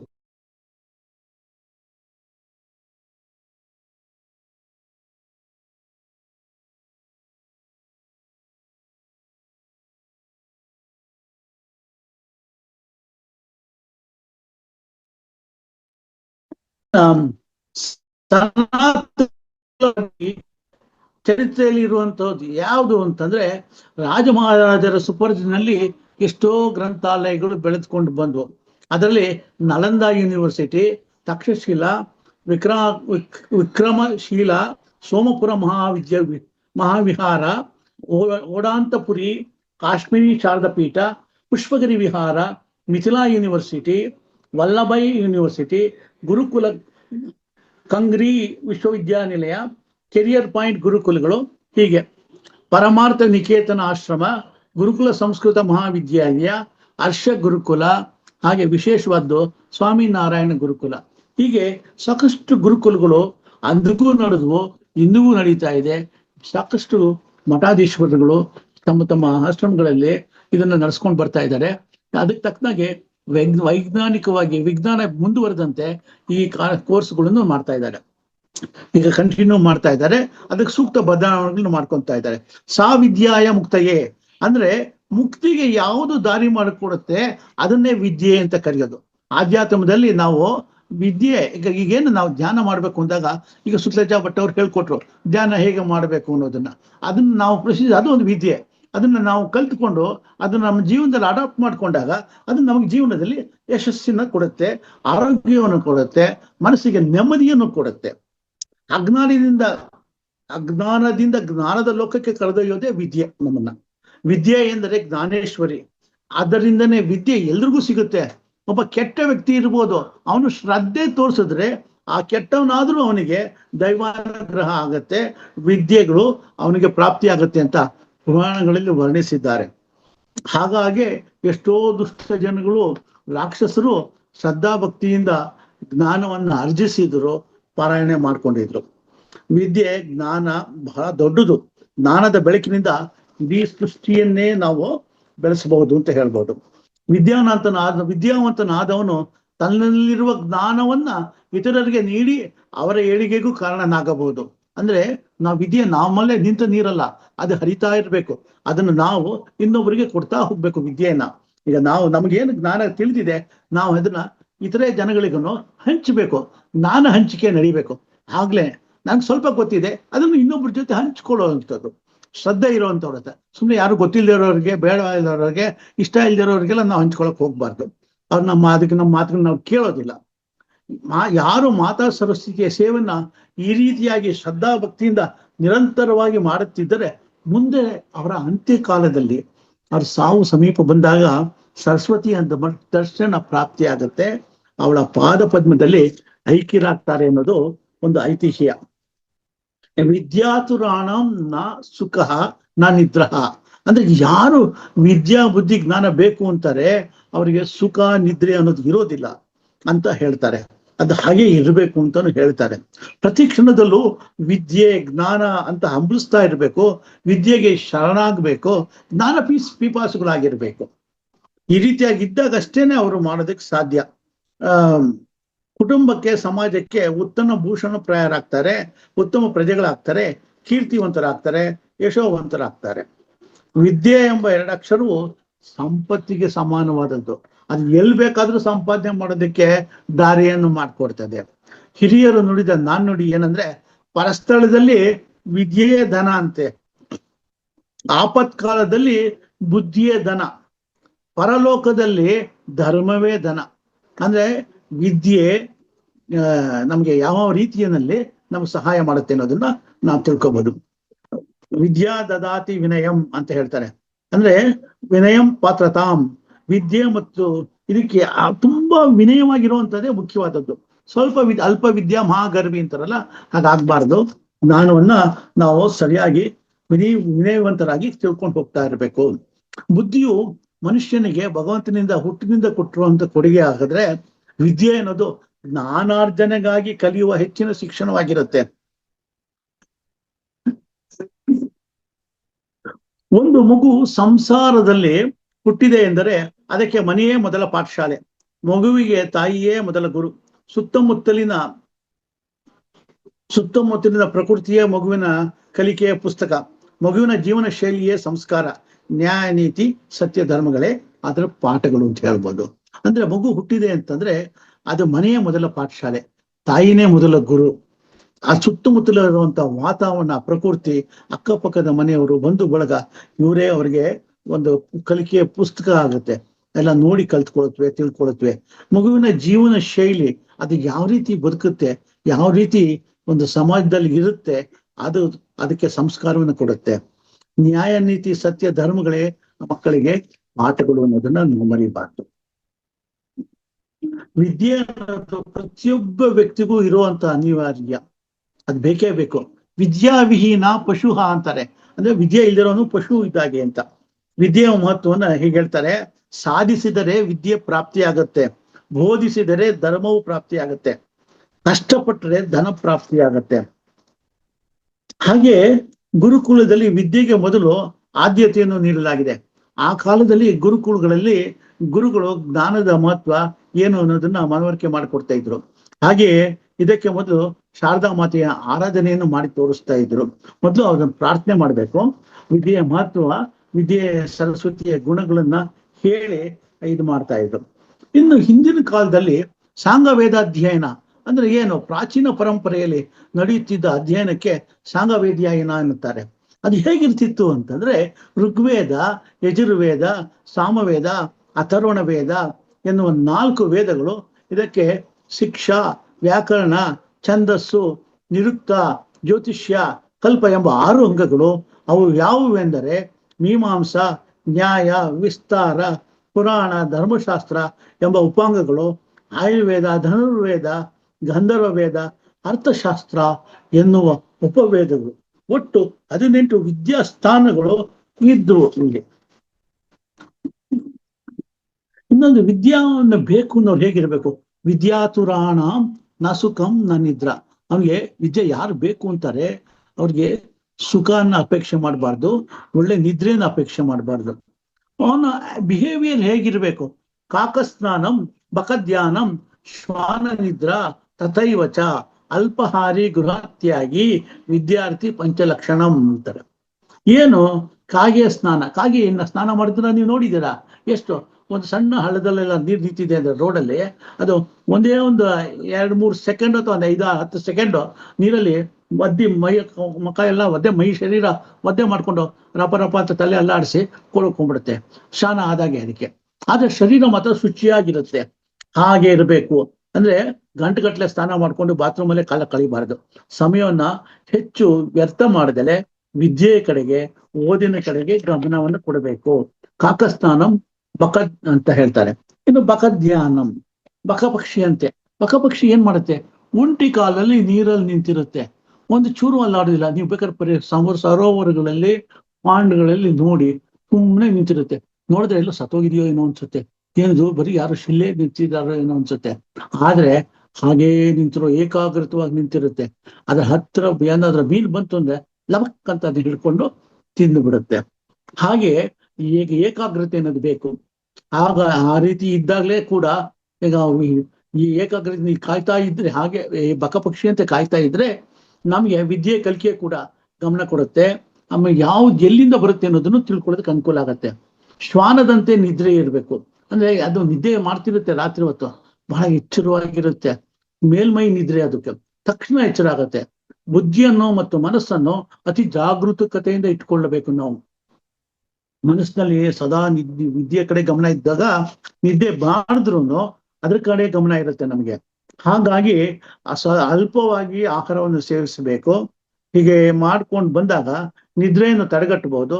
ಸ್ವಲ್ಪ ಶಬ್ದ ಆದ್ರೂ ಅಥವಾ ಸ್ವಲ್ಪ ವಿಷಯಗಳು ತಿಳುವಳಿಕೆಗೆ ಮೂಡಿ ಬಂದ್ರು ತಕ್ಷಣ ಅದ್ರ ಕಡೆ ಗಮನ ಕೊಡ್ತೀವಿ, ವಿದ್ಯೆಯನ್ನ ನಾವು ಕಲಿತೀವಿ. ಆಮೇಲೆ ಸದಾ ಯಾವುದೇ ವಿಷಯ ಎಲ್ಲೇ ಸಿಕ್ಕಿದ್ರು ಅದನ್ನ ತಿಳ್ಕೊಳ್ಳೋದಕ್ಕೆ ಸಿದ್ಧರಾಗಿರ್ಬೇಕು, ಕಲಿಯೋದಕ್ಕೆ ಇದು ಮಾಡ್ಬೇಕು.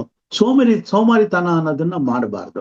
ಸಮಾಜದ ನೆರೆಹೊರೆಯ ಸ್ಥಿತಿಗತಿಗಳನ್ನ ತಿಳಿಯಲು ಮತ್ತು ಮನೆಯವರೊಂದಿಗೆ ಯಾವಾಗಲೂ ಮನೆಯವ್ರ ಜೊತೆ ಹರಟೆ ಹೊಡಿಯೋದು, ಅಕ್ಕಪಕ್ಕದವ್ರ ಜೊತೆ ಮಾತಾಡ್ಕೊಂಡು ಕೂತಿರೋದು, ಅತಿಯಾದ ಸಲಿಗೆ, ಹರಟೆ ಮುಂತಾದ ಗೀಳಿಗೆ ಸಿಕ್ಕಾಕೊಂಡ್ರೆ, ಆಮೇಲೆ ಕಂಪ್ಯೂಟರ್, ಮೊಬೈಲ್ನಲ್ಲಿ, ಲ್ಯಾಪ್ಟಾಪ್ಗಳಲ್ಲಿ ಗೇಮ್ಸ್ ಆಡೋದನ್ನೆಲ್ಲ ನಿಲ್ಲಿಸಬೇಕು.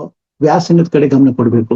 ಇದೆಲ್ಲ ಮಾಡ್ಬೇಕು ಅಂದಾಗ ಮನೆಯಿಂದ ದೂರ ಇರ್ಬೇಕಾಗತ್ತೆ. ರೆಸಿಡೆನ್ಷಿಯಲ್ ಸ್ಕೂಲ್ಗಳಲ್ಲಿ ಸೇರಿಸಿ ಮಕ್ಕಳನ್ನು ಓದಿಸೋದು ಒಂದು ರೀತಿಯಿಂದ ಒಳ್ಳೇದು. ಅದಕ್ಕೆ ಕಾನ್ಫಿಡೆನ್ಸ್ ಬರುತ್ತೆ, ಅಲ್ಲಿ ಒಂದು ಸಿಸ್ಟಮ್ ಬರುತ್ತೆ, ಶ್ರದ್ಧೆನೂ ಬರುತ್ತೆ ಅಂತ ಹೇಳ್ಬೋದು. ಇಲ್ಲ ಮನೆಯಲ್ಲಿ ಆ ಶ್ರದ್ಧೆನ ವಾತಾವರಣನ ನಾವು ನಿರ್ಮಾಣ ಮಾಡ್ಕೊಡ್ಬೇಕಾಗತ್ತೆ. ಹಾಗೆ ಮಾಡಿದಾಗಲೇ ಅದು ಮಕ್ಕಳಲ್ಲಿ ನಮ್ಗೆ ಒಂದು ಒಳ್ಳೆ ಇದನ್ನ ಕೊಡೋದಕ್ಕೆ ಸಹಕಾರ ಆಗುತ್ತೆ.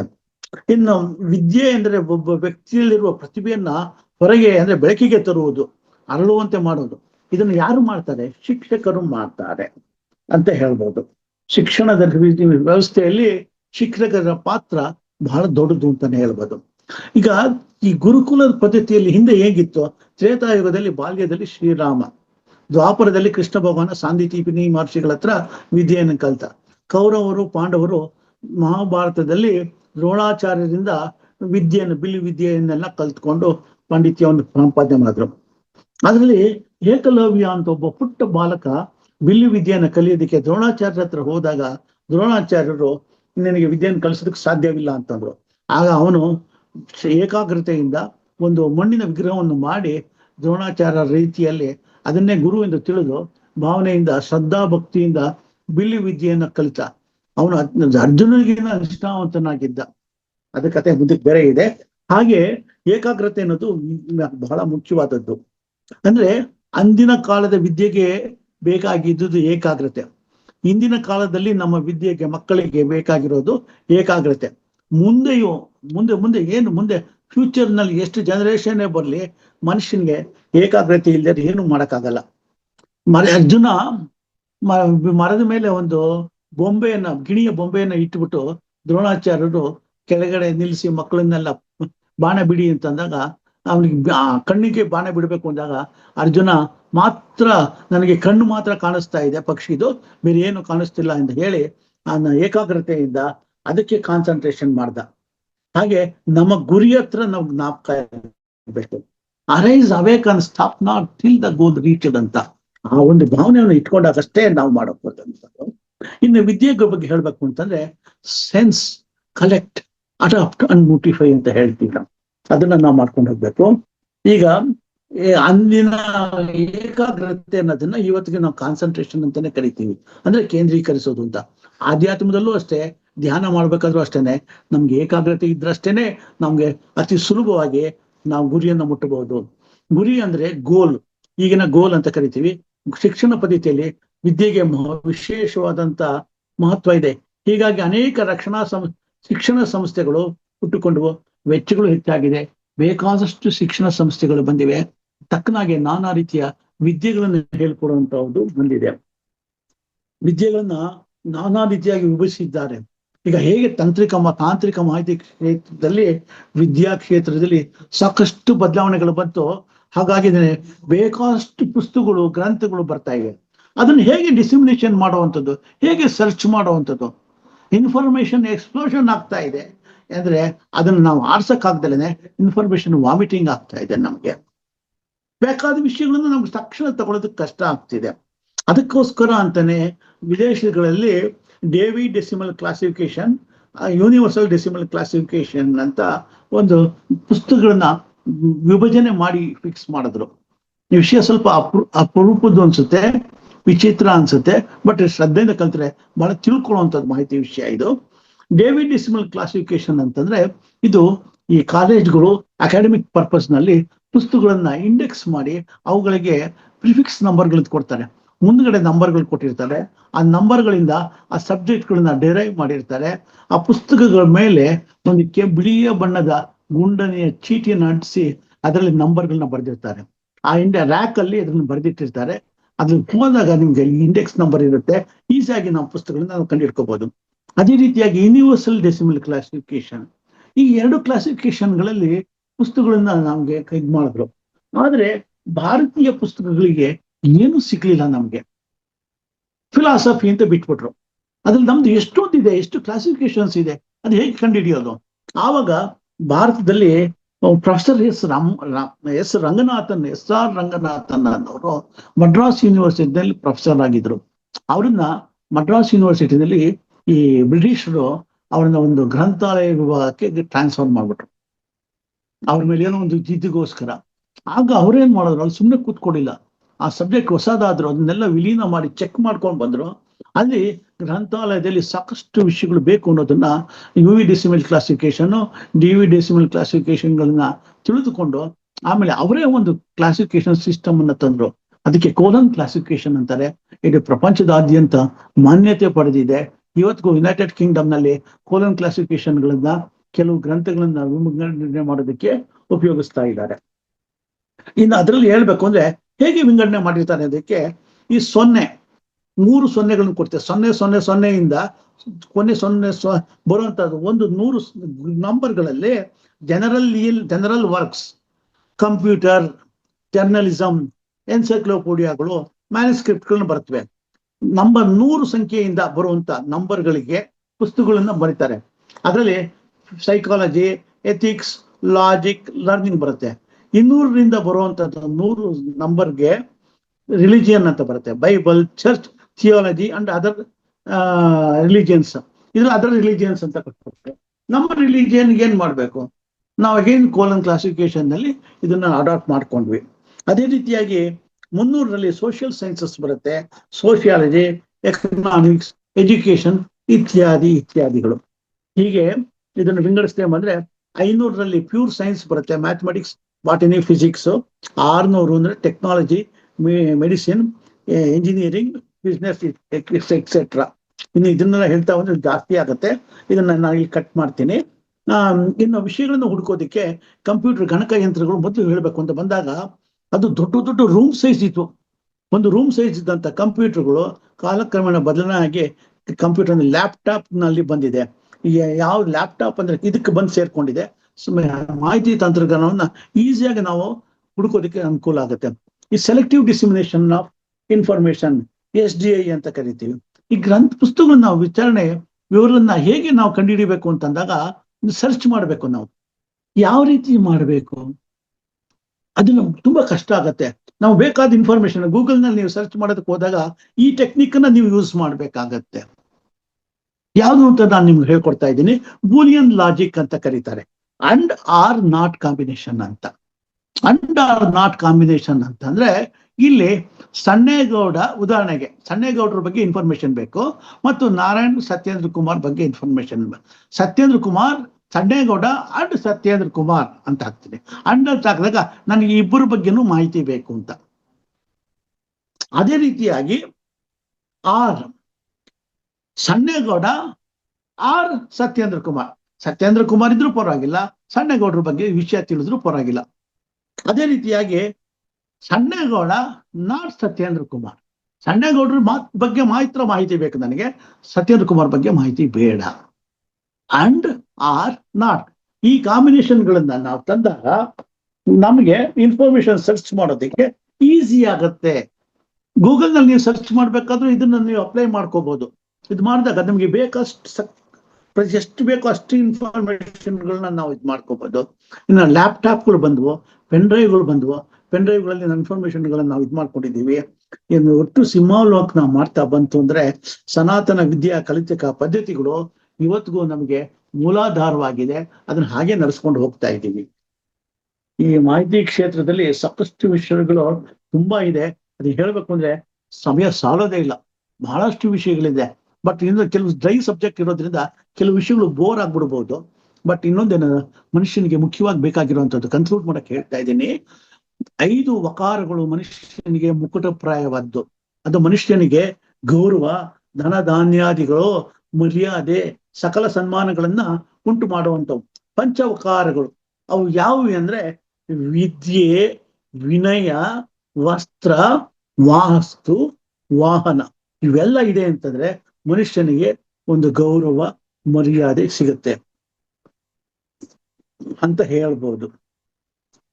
ಒಬ್ಬ ಮನುಷ್ಯ ತುಂಬಾ ಚೆನ್ನಾಗಿರ್ಬೋದು, ಸೌಕರ್ಯ ಇರ್ಬೋದು, ಎಲ್ಲ ಇರ್ಬೋದು. ಮನಸ್ಸು ಬುದ್ಧಿಯನ್ನು ಅಲಂಕರಿಸುವುದು. ಆದ್ರೆ ಇವನಿಗೆ ವಿದ್ಯೆನೇ ಇಲ್ಲದೆ ಇದ್ರೆ ಏನು ಪ್ರಯೋಜನ ಇಲ್ಲ. ಬಾಯಿ ಬಿಟ್ರೆ ಬಣ್ಣಿಗೆ ಹೇಳು ಅಂತಾರಲ್ಲ, ಆ ತರ ಆಗ್ಬಿಡತ್ತೆ. ಇನ್ನು ನಮ್ಮ ಜೀವನದಲ್ಲಿ ಇದೊಂದು ಮುಖ್ಯವಾದ ವಿಷಯ ನಾವು ತಿಳ್ಕೊಬೇಕು. ವಿದ್ಯೆ ಅನ್ನೋದು ಒಂದು ದಿವಸದಲ್ಲಿ ಸಿಗುವಂಥದ್ದಲ್ಲ. ವಿದ್ಯೆ, ವಿದ್ಯಾರ್ಜನೆ, ಧರ್ಮಾಚರಣೆ, ಧನಾರ್ಜನೆ ಇವೆಲ್ಲ ನಮ್ಮಲ್ಲಿ ಹೇಗೆ ಆಗ್ಬೇಕು? ಧರ್ಮಾಚರಣೆ, ಧ್ಯಾನ ಇವತ್ತು ಮಾಡ್ಬಿಟ್ಟು ಇನ್ನು 1 ತಿಂಗಳೊಳಗೆ ನನಗೆ ಧ್ಯಾನದಲ್ಲಿ ನಾನು ಸಕ್ಸೀಸ್ ಆಗ್ಬೇಕು ಅಂದ್ರೆ ಆಗಲ್ಲ. ಸತತವಾದ ಪ್ರಯತ್ನ ಇರಬೇಕು. ಹಾಗೆ ಒಂದು ಶ್ಲೋಕವನ್ನ ಹೇಳಿ ನಾನು ನನ್ನ ಮಾತನ್ನ ಮುಗಿಸ್ತಾ ಇದ್ದೀನಿ. ಜಲಬಿಂದು ನಿಪಾತೇನ ಶ್ರಮಂ ಪೂರ್ಯತೆ ಘಟಃ ಸಕ್ರಮಃ ಸರ್ವ ವಿದ್ಯಾನಾಂ ಧರ್ಮಸ್ಯ ಚ. ನೀರು ಹನಿ ಹನಿಯಾಗಿ ಬೀಳುತ್ತಿದ್ದರೆ ಕ್ರಮೇಣ ಮಡಕೆ ತುಂಬುತ್ತದೆ. ಅದೇ ರೀತಿಯಾಗಿ ವಿದ್ಯೆ ದಿನವೂ ಸ್ವಲ್ಪ ಸ್ವಲ್ಪವಾಗಿ ಕಲಿಯುತ್ತಿದ್ದರೆ, ಧರ್ಮವು ದಿನವೂ ಸ್ವಲ್ಪ ಸ್ವಲ್ಪವಾಗಿ ತಪ್ಪದೆ ಆಚರಣೆ ಮಾಡುತ್ತಾ ಬಂದರೆ, ಧನವೂ ಅಷ್ಟೇ ದಿನವೂ ಶ್ರಮ ವಹಿಸಿ ಧನಾರ್ಜನೆಯನ್ನು ಮಾಡ್ತಾ ಅದನ್ನು ಉಳಿತಾಯವನ್ನು ಮಾಡ್ಕೊಂಡು ಬರ್ತಾ ಇದ್ರೆ ಅದು ಓವರ್ ಎ ಪೀರಿಯಡ್ ನಮಗೆ ಎಲ್ಲವನ್ನು ಕೊಡುತ್ತೆ, ಅನುಗ್ರಹವನ್ನು ಮಾಡುತ್ತೆ. ಹೀಗಾಗಿ ವಿದ್ಯೆ ಅಂದೂ ಇತ್ತು, ಇಂದೂ ಇದೆ, ಮುಂದೆನೂ ಇರುತ್ತೆ. ಅದಕ್ಕೆ ಬೇಕಾದಂತ ಮೂಲ ಏಕಾಗ್ರತೆ. ಪ್ರತಿಯೊಂದು ನಮ್ಮ ಸನಾತನ ಧರ್ಮದಲ್ಲಿ ಏನು ಬಂದಿದೆ, ಬ್ರಾಹ್ಮಿ ಮುಹೂರ್ತ ಅದೇ ಮುಖ್ಯವಾದದ್ದು. ಅದನ್ನ ಇವತ್ತಿಗೂ ಎಲ್ಲರೂ ಪ್ರತಿಪಾದಿಸಿದ್ದಾರೆ ಪ್ರಪಂಚದಲ್ಲಿ. ಅದು ಹಾಗೆ ನಡ್ಕೊಂಡು ಹೋಗ್ತಾ ಇದೆ. ಇಷ್ಟು ಹೇಳಿ ನನ್ನ ಮಾತುಗಳನ್ನು ಮುಗಿಸ್ತಾ ಇದ್ದೀನಿ. ನನ್ನ ಧನ್ಯವಾದಗಳು. ಅನಿವಾರ್ಯ ಕಾರಣಗಳಿಂದ ಈ ವಿಡಿಯೋ ಯಾಕೋ ಸರಿಯಾಗಿ ಬರ್ತಾ ಇಲ್ಲ, ದಯವಿಟ್ಟು ಕ್ಷಮೆ ಇರಲಿ. ಓಟು ಸುತ್ಲೇಜ ಭಟ್.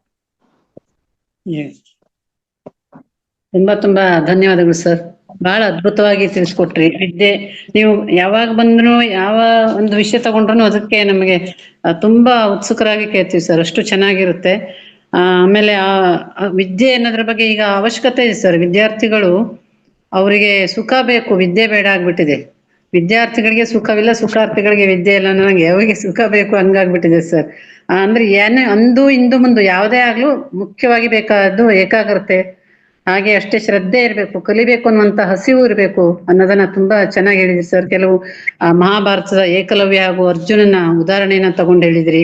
ಹಾಗೆ ಶ್ವಾನ ಅಂತ ನಿದ್ರೆ ಇರಬೇಕು, ಕಾಗೆ ಸ್ನಾನದಂತಿರ್ಬೇಕು, ಬಕ ಪಕ್ಷಿ ಅಂತ ಏಕಾಗ್ರತೆ ಇರ್ಬೇಕು. ತುಂಬಾ ತುಂಬಾ ಅದ್ಭುತವಾಗಿತ್ತು ಸರ್. ಇದು ಒಂದಲ್ಲ 10 ಸರಿ ಕೇಳಿದ್ರು ನಮ್ಗೆ ತುಂಬಾ ಅರ್ಥವಾಗುವಂತದ್ದು. ಹಾಗೆ ಸರ್, ಕೆಲವು ನನ್ನ ಪ್ರಶ್ನೆ ಅಂದ್ರೆ 4 ರಿಂದ 6 ಸರಸ್ವತಿ ಯಾಮ ಸರ್, ಅದು ಬ್ರಾಹ್ಮಿ ಮುಹೂರ್ತ ಅಂತ ಹೇಳಿದ್ರಿ. ಈಗ 6 ರಿಂದ 8 ಶ್ರೀ ಯಾಮ ಅಂತ ಹೇಳಿದ್ರೆ ಅದು ಯಾವ್ದಕ್ಕೆ ಸೂಕ್ತವಾದ ಸಮಯ ಅಂತ ಸರ್? ಸಾಯಂಕಾಲದ ಹೊತ್ತು ದೀಪ ಪೂಜೆ ಮಾಡೋದಕ್ಕೆ ಅದು 6 ರಿಂದ 8 ಬಹಳ ಸೂಕ್ತವಾದಂತ ಸಮಯ. ಸಾಯಂಕಾಲದ ಹೊತ್ತು ದೀಪ ಹಚ್ಚೋ ಟೈಮ್ ಅಂದ್ರೆ 6 ಗಂಟೆ. ಆ ಟೈಮಲ್ಲಿ ದೀಪ ಹಚ್ಚಿ ಲಕ್ಷ್ಮಿ ಬರೋ ಟೈಮು. ಲಕ್ಷ್ಮಿಗೋಸ್ಕರ ನಾವ್ ಏನ್ ಮಾಡ್ತೀವಿ, ದೀಪ ಹಚ್ಚಿ ಮನೆ ಬಾಗಿಲು ತೆಗೆದು ಲೈಟ್ ಎಲ್ಲ ಹಾಕಿ ಪೂಜೆ ಮಾಡ್ತೀವಿ.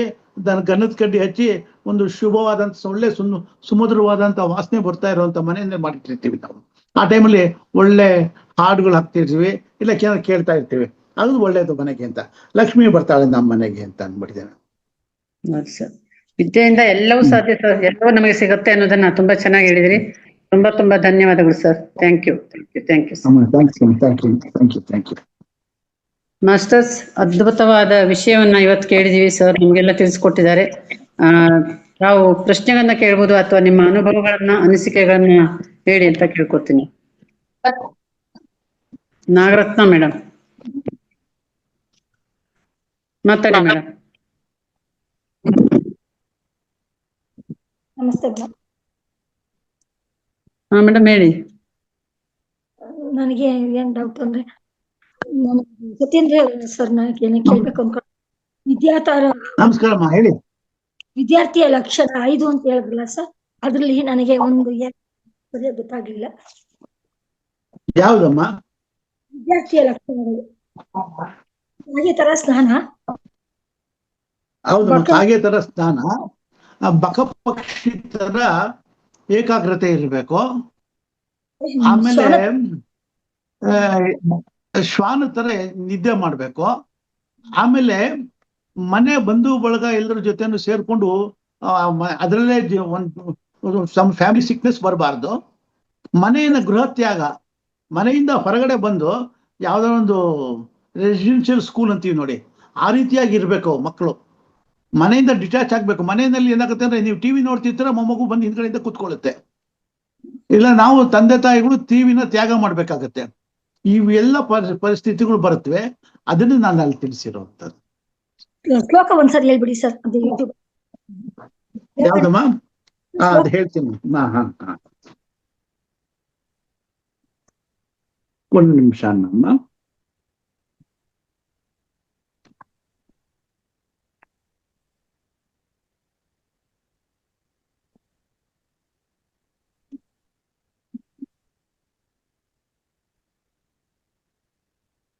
ಅಷ್ಟರಲ್ಲಿ ಬೇರೆ ಯಾರಾದ್ರು ಕೇಳ್ತಾ ಇರಿ, ಪ್ರಶ್ನೆಗಳಿದ್ರೆ.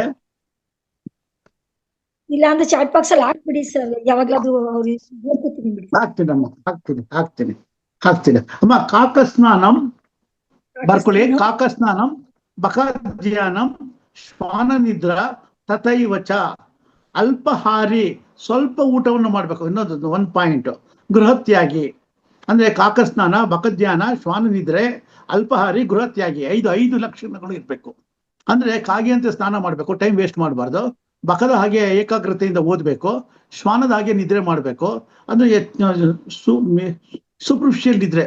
ಆಮೇಲೆ ಅಲ್ಪಹಾರಿ, ಸ್ವಲ್ಪ ಕಮ್ಮಿ ಊಟ ಮಾಡ್ಬೇಕು. ಮನೇಲಿ ಚೆನ್ನಾಗಿ ಪಲಾವ್ ಮಾಡಿದ್ದಾರೆ ಅಂದ್ಬಿಟ್ಟು ರಾತ್ರಿ ಹೊಟ್ಟೆ ತುಂಬಾ ತಿನ್ಬಿಟ್ರೆ ನಿದ್ದೆ ಬಂದ್ಬಿಡುತ್ತೆ.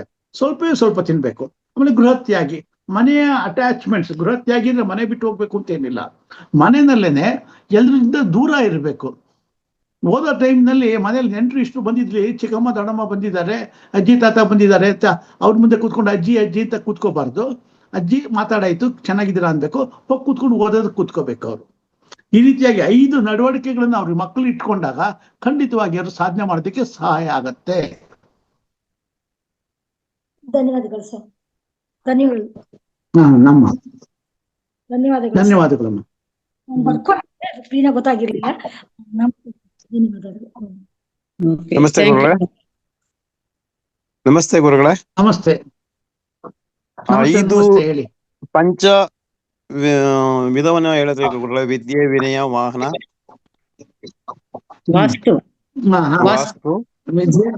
ವಾಸ್ತು ವಾಸ್ತು ಸರ್. ವಿದ್ಯೆ ವಿನಯ ವಾಹನ ವಾಸ್ತು ವಸ್ತು ವಸ್ತು ವಾಸ್ತು ವಾಹನ ವಸ್ತು ಹೇಗಾಗುತ್ತೆ? ವಸ್ತ್ರ ವಸ್ತ್ರ ವಸ್ತ್ರ ವಸ್ತ್ರ ವಸ್ತ್ರ ಅಂದ್ರೆ ಒಳ್ಳೆ ಭೂಭೂಷಣ ಇರ್ಬೇಕು ಸರ್. ಎಂತ ಕೊಳಕ್ ಬಟ್ಟೆ ಹಾಕೊಂಡಿದ್ರೆ, ಗಲೀಜ್ ಬಟ್ಟೆ ಹಾಕೊಂಡಿದ್ರೆ ಸರಿ ಹೋಗೋದಿಲ್ಲ. ಶುಭ್ರವಾದಂತ ವಸ್ತ್ರಗಳನ್ನ ಧರಿಸಿರ್ಬೇಕು. ಇಲ್ಲ ಹಳೆ ಬಟ್ಟೆ ಆದ್ರೂ ಒಗೆದ್ಬಿಟ್ಟು ನೀಟಾಗಿರೋದು ಹಾಕೊಂಡಾಗ ಅದು ಒಳ್ಳೇದು ಅಂತ ಅಷ್ಟೇನೆ. ಇವೆಷ್ಟು ಆಕಾರಗಳು ನಮ್ಮ ಮನುಷ್ಯನಿಗೆ ಒಂದು ಒಳ್ಳೆ ಪ್ರತಿಭೆಯನ್ನು ಸೂಚಿಸುತ್ತೆ, ನಮ್ಮಲ್ಲಿ ಬದಲಾವಣೆಗಳನ್ನು ಸೂಚಿಸುತ್ತೆ, ಧನಾತ್ಮಕ ಶಕ್ತಿಯನ್ನು ಸೂಚಿಸುತ್ತೆ. ಅದು ಧನ್ಯವಾದಗಳು ಗುರು. ಧನ್ಯವಾದಗಳು. ಮಾಸ್ಟರ್ಸ್.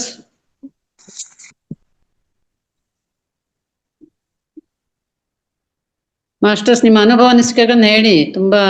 ತುಂಬಾ ಜನ ಇದ್ದೀರಾ. ಎಷ್ಟು 33 ಜನ ಇದ್ದೀರಾ. ಮಧುರಾ ಮೇಡಮ್. ಮಂಜುಳಾ ಮೇಡಮ್ ಮಾತಾಡಿ. ಮಂಜುಳಾ ಬಿ ಮೇಡಮ್ ಅನ್ಮ್ಯೂಟ್ ಮಾಡ್ಕೊಳ್ಳಿ.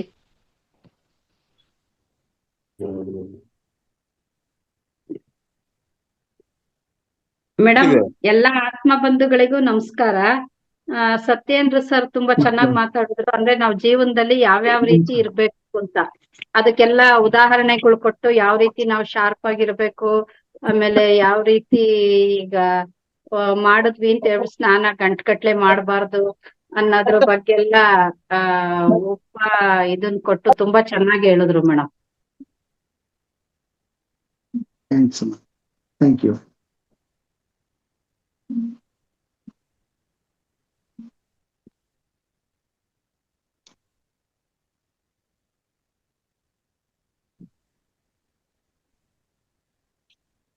Manjula madam, thank you. Masters, ಇನ್ನು ಟೈಮ್ ಇದೆ, ಎಲ್ಲರೂ ಮಾತಾಡಿ. ಸತ್ಯೇಂದ್ರ ಸರ್ ಅವರು ಇವತ್ತು ಅದ್ಭುತವಾದ ಜ್ಞಾನ ಹಂಚಿದ್ದಾರೆ. ಅವರು ಅಂದ್ರೆ ನಿಮ್ಮ ಅನುಭವವನ್ನು ಶೇರ್ ಮಾಡಿ, ಇಲ್ಲಾಂದ್ರೆ ಯಾವ್ದಾದ್ರು ನಿಮ್ಗೆ ಪ್ರಶ್ನೆ ಇದ್ರೆ ಕೇಳಿ, ಅವರು ಪರಿಹಾರ ಕೊಡ್ತಾರೆ ಅಂತ ಹೇಳಲಿಕ್ಕೆ ಇಷ್ಟಪಡ್ತೀನಿ. ನಮಸ್ತೆ ಗುರುಗಳೇ. ನಮಸ್ತೆ, ಹೇಳಿ. ವಿದ್ಯಾರ್ಥಿ ಬಾಳ್ನಲ್ಲಿ ವಾಸ್ತು ಹೇಗೆ ಪಾತ್ರವನ್ನು ವಹಿಸುತ್ತೆ ಅಂತ ಸ್ವಲ್ಪ ತಿಳ್ಕೊಬೋದಾ? ವಾಸ್ತು ಅಂತಂದ್ರೆ ಮಕ್ಕಳು ಓದೋ ದಿಕ್ಕು ಕರೆಕ್ಟ್ ಆಗಿರ್ಬೇಕು. ಅವರು ಪಶ್ಚಿಮದಲ್ಲಿ ಕೂತ್ಕೋಬೇಕು. ಕಿಟಕಿಗೆ ಎದುರಾಗಿ ಕೂತ್ಕೊಂಡಾಗ ಓದೋ ವಿದ್ಯೆ ಕಿಟಕಿನಲ್ಲಿ ಕೂತ್ಕೊಂಡ್ರೆ ಕಾನ್ಸಂಟ್ರೇಷನ್ ಹೊರಗಡೆ ಹೋಗುತ್ತೆ. ಸರ್ ಕೇಳ್ತಾ ಇದೆಯಾ? ಕೇಳಿಸ್ತದೆ, ಹೇಳಿ ಗುರುಗಳೇ. ಮಕ್ಕಳನ್ನ ಕಿಟಕಿಗೆ ಎದುರಾಗಿ ಕೂರಿಸಿದಾಗ ಕಿಟಕಿ ಕಡೆ ಕೂತ್ಕೊಂಡು ಓದ್ತಾ ಇದ್ರೆ ಓದ್ತಾನೆ ಇರ್ತಾರೆ. ಕಿಟಕಿಯಿಂದ ಆಚೆ ಏನ್ ನಡೀತಾ ಇದೆ ಅನ್ನೋದನ್ನ ನೋಡ್ತಾ ಇರ್ತಾರೆ, ಪ್ರಕೃತಿ ನೋಡ್ತಾರೆ. ಇಲ್ಲ ರಸ್ತೆ ಮೇಲೆ ಯಾರಾದ್ರೂ ಓಡಾಡ್ತಿದ್ರೆ ಅವ್ರ ಕಡೆನೇ ಗಮನ ಹೋಗ್ತಾ ಇರುತ್ತೆ. ಹಾಗಾಗಿ ಪುಸ್ತಕದ ಮುಂದೆ ಕೂತಿದ್ರು ಅವ್ರ ಮನಸ್ಸು ಎಲ್ಲ ಹೋಗ್ತಿರುತ್ತೆ, ಕಾನ್ಸಂಟ್ರೇಷನ್ ಮಾಡಕ್ ಆಗೋದಿಲ್ಲ. ಅದೇ ರೀತಿಯಾಗಿ ಗೋಡೆಗೆ ಎದುರಾಗಿ ಕೂತ್ಕೊಂಡಾಗ ಬೌನ್ಸ್ ಆಗತ್ತೆ. ಅದಕ್ಕೆ ಏನ್ ಮಾಡ್ಬೇಕು? ಒಂದು ಪಶ್ಚಿಮ ದಿಕ್ಕಿನಲ್ಲಿ ಕೂತ್ಕೋಬೇಕು, ಪಶ್ಚಿಮದ ಗೋಡೆಗೆ ಕೂತ್ಕೋಬೇಕು, ಆನಿಸಿ ಮರದ ಚೇಬರ್ ಮೇಲೆ ಕೂತ್ಕೋಬೇಕು, ಮರದ ಟೇಬಲ್ ನಲ್ಲೇ ಇಟ್ಕೋಬೇಕು. ಆಮೇಲೆ ಮುಂದ್ಗಡೆಗೆ ಓಪನ್ ಸ್ಪೇಸ್ ಇರಬೇಕು. ಅವ್ರು ಕೂತ್ಕೊಳ್ಳೋ ಓದೋ ಜಾಗದಲ್ಲಿ ಒಂದು ಬಂಡೆ ಮೇಲೆ ಕೂತಿರೋ ಸರಸ್ವತಿ ಒಂದು ಫೋಟೋ ಇಟ್ಕೋಬೇಕು. 2 ನವಿಲುಗರಿಗಳನ್ನ ಸರಸ್ವತಿ ಫೋಟೋ ಪಕ್ಕದಲ್ಲಿ ಇಟ್ಕೋಬೇಕು.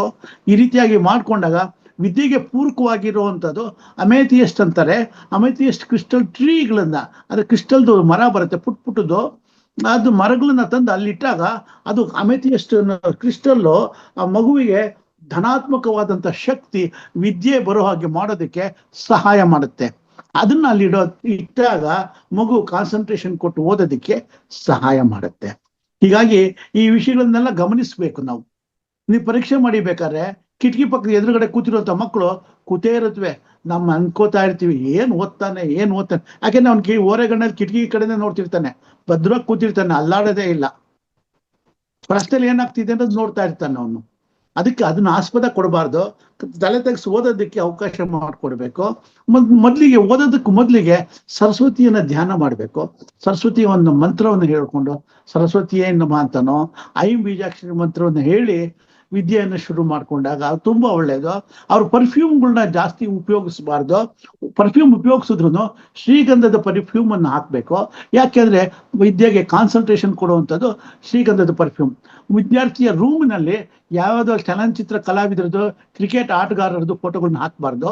ವಿದ್ಯೆಗೆ ಪ್ರಚೋದನೆ ಕೊಡುವಂಥವ್ರು ಡಾಕ್ಟರ್ ರಾಧಾಕೃಷ್ಣನ್ನು, ಆಮೇಲೆ ನಮ್ಮ ಅಬ್ದುಲ್ ಕಲಾಂ ರವರು, ಈ ತರ ವಿದ್ಯಾವಂತರಾದ ಹೆಸರಾಂತ ವಿವೇಕಾನಂದರು, ಪರಮಹಂಸರು ಈ ತರದ್ದೆಲ್ಲ ಫೋಟೋಗಳನ್ನ ನಾವು ಹಾಕಿದಾಗ ವಿದ್ಯೆಗೆ ಅದು ಪೂರಕವಾಗಿ ಸಹಾಯ ಮಾಡುವಂಥದ್ದು ಅಂಥವನ್ನ ಅಲ್ಲಿ ಎನ್ಕರೇಜ್ ಮಾಡಬೇಕು. ಮಕ್ಕಳಿಗೆ ಅದು ಆ ಫೋಟೋಗಳಿಂದ ಒಳ್ಳೆ ಒಂದು ಎನರ್ಜಿ ಬರೋದಕ್ಕೆ ಸಹಾಯ ಮಾಡುತ್ತೆ. ಅದೇ ವಾಸ್ತು. ಖಂಡಿತ ಧನ್ಯವಾದಗಳು Okay, ಗುರುಗಳೇ. sir. ನೀವ್ ಹೇಳೋದು ತುಂಬಾ ಅನುಕೂಲ ಆಯ್ತು ಗುರುಗಳೇ. ಪಶ್ಚಿಮದ ಗೋಡೆಯನ್ನ ನೋಡ್ತಾ ಅಭಿಮುಖವಾಗಿ ಕೂರ್ಬೇಕಾ? ಅಲ್ಲ, ಪಶ್ಚಿಮದ ಗೋಡೆಗೆ ಕೂತ್ಕೋಬೇಕು, ಪೂರ್ವಕ್ಕೆ ತಿರುಗ್ಕೋಬೇಕು. ಪಶ್ಚಿಮ ದಿಕ್ಕು ಮಕ್ಕಳಿಗೆ ಬಹಳ ಅನುಕೂಲ ಮಾಡುವಂಥದ್ದು. ಈಗ ಮಕ್ಕಳಿಗೆ ಶೀಲ್ಡ್ ಗಿಲ್ಡ್ ಎಲ್ಲ ಬಂದಿರುತ್ತೆ, ಅದನ್ನ ಪಶ್ಚಿಮ ದಿಕ್ಕಿನಲ್ಲಿ ಗೋಡೆ ಮೇಲೆ ನೇತಾಕಿ, ಇಲ್ಲ ಅಲ್ಲೊಂದು ಶೋಕೇಸ್ ಮಾಡಿ ನೇತಾಕಿ ಅವುಗಳನ್ನ ಅದ್ರಲ್ಲಿ ಪ್ರಿಸರ್ವ್ ಮಾಡಿ ಪಶ್ಚಿಮದಲ್ಲಿ ಅವಾರ್ಡ್ ಶೀಲ್ಡ್ಗಳು ಇಟ್ರೆ ಮಕ್ಕಳು ವಿದ್ಯೆ ಇನ್ನೂ ಜಾಸ್ತಿ ಕಲಿತಾರೆ, ಇನ್ನು ಜಾಸ್ತಿ ಶೀಲ್ಡ್ಗಳು ಅವ್ರಿಗೆ ಸಂಪಾದನೆ ಆಗ್ತಾ ಹೋಗುತ್ತೆ. ಅದು ಪಶ್ಚಿಮದಲ್ಲಿ ಕೂತ್ಕೋಬೇಕು, ಪೂರ್ವಾಭಿಮುಖವಾಗಿ ಕೂತ್ಕೋಬೇಕು. ಅವರು ಸೂರ್ಯನಿಗೆ ಎದುರಾಗಿ ಕೂತ್ಕೊಂಡು ಓದ್ಬೇಕು, ಮುಂದೆ ಓಪನ್ ಸ್ಪೇಸ್ ಇರಬೇಕು, ಗೋಡೆ ಇರಬಾರ್ದು. Okay sir? ಓಕೆ, ಖಂಡಿತ. ತುಂಬಾ ಅನುಕೂಲ ಆಯ್ತು ಗುರುಗಳೇ, ನಮ್ಮಿಂದ ತುಂಬಾ ವಿಷಯಗಳನ್ನು ತಿಳ್ಕೊಂಡ್ವಿ. ಧನ್ಯವಾದಗಳು ಗುರುಗಳೇ. Thank you.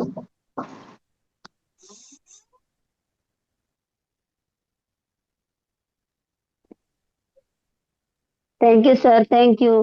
Masters Thank you, ಮತ್ತೆ ಇದ್ರೆ ಮಾತಾಡ್ಬೋದು. ಓಂ ಸರ್ ಮಾತಾಡ್ತೀರಾ? ಗುರುಗಳೇ, ಅನ್ಮ್ಯೂಟ್ ಮಾಡ್ಕೊಳ್ಳಿ.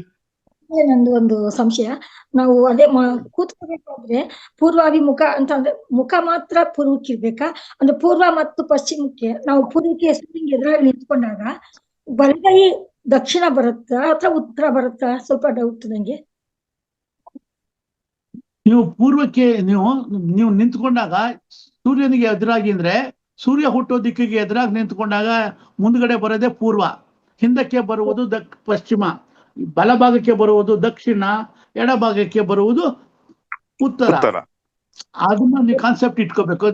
ಕಂಪಾಸ್ ಇಲ್ಲದೆ ಇದ್ರೆ ಹಾಗಾಗಿದ್ದೇನೆ ನೀವು ಕೂತ್ಕೊಂಡಾಗ ನಿಮಗೆ ಪಶ್ಚಿಮ ದಿಕ್ಕಿನಲ್ಲಿ ನೀವು ಕೂತ್ಕೊಂಡ್ರೆ ನಿಮಗೆ ಬಲಭಾಗಕ್ಕೆ ಬರೋದೇ ದಕ್ಷಿಣ, ಎಡಭಾಗಕ್ಕೆ ಬರುವುದೇ ಉತ್ತರ, ಎದುರಿಗೆ ಬರುವುದು ಪೂರ್ವ. ಆ ರೀತಿಯಾಗಿ ನೀವು ತಿಳ್ಕೊಂಡಾಗ ನಿಮಗೆ ಈ ಕಲಿಕೆಗೆ ಸುಲಭ ಆಗತ್ತೆ. ಧ್ಯಾನ ಮಾಡೋಕ್ಕೂ ಅಷ್ಟೇನೆ, ಉತ್ತರಕ್ಕೆ ಕೂತ್ಕೋಬೇಕು, ಇಲ್ಲ ಪೂರ್ವಕ್ಕೆ ಕೂತ್ಕೋಬೇಕು, ಅಥವಾ ಈಶಾನ್ಯ ದಿಕ್ಕಿಗೆ ತಿರುಗಿಕೊಂಡು ಕೂತ್ಕೊಂಡಾಗ ನಮಗೆ ಇವೆಲ್ಲ ಹಿಡಿಕೆ ಆಗತ್ತೆ, ಚೆನ್ನಾಗಿ ಅನುಗ್ರಹ ಬರುತ್ತೆ, ಸಾಧನೆ ಮಾಡೋದಕ್ಕೆ ಈಸಿ ಆಗತ್ತೆ. ತಪಸ್ ಮಾಡ್ಬೇಕಾದ್ರೂ ಅಷ್ಟೇನೆ ಸೂರ್ಯನಿಗೆ ಎದುರಾಗಿ ಕೂತ್ಕೋತಾ ಇದ್ರು, ಅದು ಬಹಳ ಒಳ್ಳೇದು ಅಂತಾನೆ ಹೇಳ್ಬೋದು ನಾವು. ಗೊತ್ತಾಯ್ತು. ಹೇಳಿ ನೆಕ್ಸ್ಟ್. ಧನ್ಯವಾದಗಳು ಗುರುಗಳೇ, ಧನ್ಯವಾದಗಳು.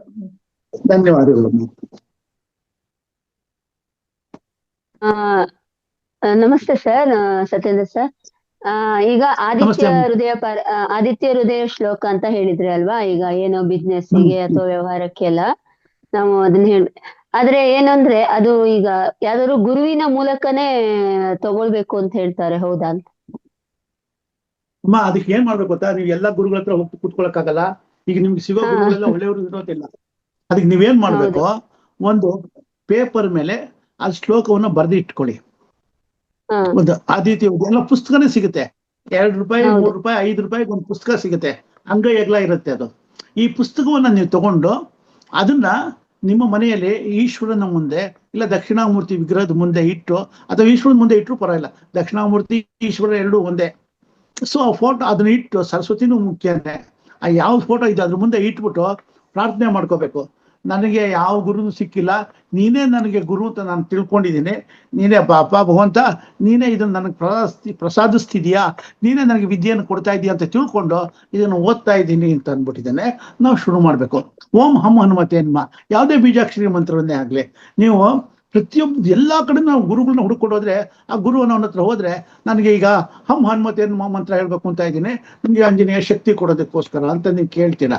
ಅವನು ಹೇಳ್ತಾನೆ, ನೀವು ಇದನ್ನ ಮಾಡಬೇಡಿ, ನಾನು ಇನ್ನೊಂದು ಹೇಳ್ತೀನಿ, ನೀವು ಅದನ್ನು ಮಾಡಿ, ಇದನ್ನ ಯಾರು ಹೇಳಿದ್ ನಿಮ್ಗೆ, ಇದು ಮಾಡಬೇಡಿ ಅಂತಾರೆ. ನಮ್ಗೆ ಸರಿಯಾದ ದಾರಿ ಹೋಗೋದನ್ನು ತಿರುಗಿಸ್ಬಿಟ್ಟು ಅಡ್ಡದಾರಿಗೆ ತಿರುಗಿಸ್ತಾರೆ. ಅದು ಬೇಡವೇ ಬೇಡ, ನಿಮ್ ಮನ್ಸಿಗೆ ಬಂದಿದೆ ಇದನ್ನ ಹೇಳಬೇಕು. ಆದಿತ್ಯ ಹೃದಯ ರಾಮನೇ ಗೆದ್ದು ಬಂದ, ಇವತ್ತಿಗೂ ಅಷ್ಟೇನೆ, ಪ್ರತಿಯೊಬ್ಬರಲ್ಲೂ ಅಷ್ಟೇ. ನಾನು ಹೇಳ್ತೀನಿ, 6 ತಿಂಗಳ ಕಾಲ ಸತತವಾಗಿ ಭಾನುವಾರದಿಂದ ಶುರು ಮಾಡಿ ಪ್ರತಿದಿನ ಆದಿತ್ಯ ಹೃದಯವನ್ನು ಹೇಳ್ತಾ ಬನ್ನಿ, ನಿಮ್ಮಲ್ಲಿ ಅದ್ಭುತವಾದಂತಹ ಬದಲಾವಣೆಗಳು ಬರುತ್ತೆ. ಯಶಸ್ಸು, ಕೀರ್ತಿ, ಪ್ರತಿಷ್ಠೆ, ನಿಮ್ಮ ಶರೀರದಲ್ಲಿ ಒಂದು ಊರ್ಜಾ, ಒಂದು ಹೊಸ ಶಕ್ತಿ ಬರುತ್ತೆ. ಬರೀ 4 ನಿಮಿಷ ಹೇಳುವಂಥದ್ದು. ತಥೋಗಿದ್ದ ಪರಿಶ್ರಾಂತಂ ಸಮರೇ ಚಿಂತ್ಯ ಸ್ಥಿತಂ ರಾಮನಂ ಜಾಗೃತೋ ದುಷ್ಟ ಯುದ್ಧಾಯ ಸಂಪಸ್ಥಿತಂ ಅಂತ ಬರುತ್ತೆ. ಅದನ್ನ ನೀವು ಪ್ರಾಕ್ಟೀಸ್ ಮಾಡ್ತಾ ಬನ್ನಿ. ಸ್ಟಾರ್ಟಿಂಗ್ ಅಲ್ಲಿ ಕಷ್ಟ ಅನ್ಸುತ್ತೆ, ಆಮೇಲೆ ಏನಿಲ್ಲ, ಬಾಯಿಗೆ ಬಂದ್ಬಿಡುತ್ತೆ. ಕಲಿಯೋವರೆಗೂ ಬ್ರಹ್ಮವಿದ್ಯೆ, ಕಲಿತ ಮೇಲೆ ಕೋತಿ ವಿದ್ಯೆ ಅಂತ. ಬ್ರಹ್ಮವಿದ್ಯೆ ಕಲಿಬೇಕಾದ್ರೆ ಅಪ್ಪಾ ಏನೋ ಅನ್ಸುತ್ತೆ, ಏನೂ ಇಲ್ಲ. ಅದು ಮನ್ಸು ಮಾಡಿದ್ರೆ ಏನ್ ಬೇಕಾದ್ರೂ ಸಾಧಿಸ್ಬೋದು ನಾವು. ಒಳ್ಳೇದಾಗ್ಲಮ್ಮ. ಸೂರ್ಯನ ಮರಿಬೇಡಿ, ಸೂರ್ಯನ ಇಟ್ಕೊಳ್ಳಿ, ಖಂಡಿತ ಒಳ್ಳೇದಾಗ್ತೈತೆ. ನಮಸ್ಕಾರ.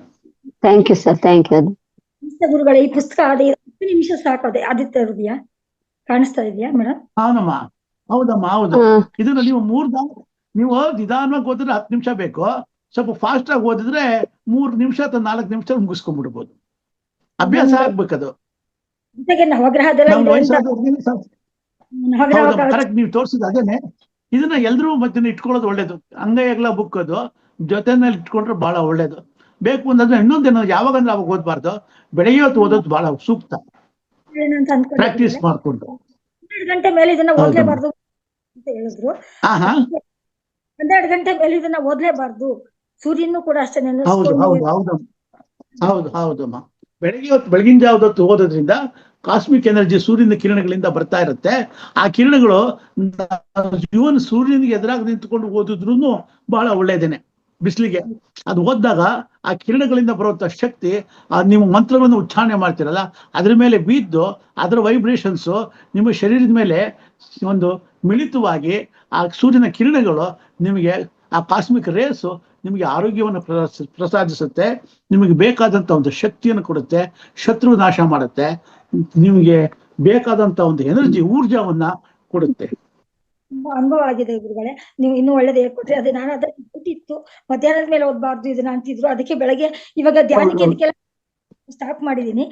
ಓದ್ಬೇಕಾದ್ರೆ ಸ್ವಲ್ಪ ಎಣ್ಣೆ ಇಟ್ಕೊಂಡ್ಬಿಟ್ಟು, ಎಳ್ಳೆಣ್ಣೆನೋ ಸಾಸಿವೆ ಎಣ್ಣೆನೋ ಇಟ್ಕೊಂಡು ಪಕ್ಕದಲ್ಲಿ ಇದನ್ನ ಹೇಳ್ಬಿಟ್ಟು ಆಮೇಲೆ ಎಣ್ಣೆ ಸ್ನಾನ ಮಾಡಿದ್ರೆ ತುಂಬಾ ಒಳ್ಳೇದು ಅಂತ ಹೇಳಿದ್ರು. ಇದ್ರ ಅನುಭವ ನನಗಾಗಿದೆ ಗುರುಗಳೇ. ಧ್ಯಾನಕ್ಕೆ ಸೇರಿದ್ಮೇಲೆ ಸ್ವಲ್ಪ ವ್ಯತ್ಯಾಸ ಆಗ್ತಾ ಇದೆ. ಇದನ್ನ ಓದಕ್ ಆಗ್ತಾ ಇಲ್ಲ ಬೆಳಗ್ಗೆ ಟೈಮ್ ಆದ್ರೂ. ಭಾನುವಾರ ಮಾತ್ರ. ಧನ್ಯವಾದಗಳು. ಭಾನುವಾರ ಓದಿ.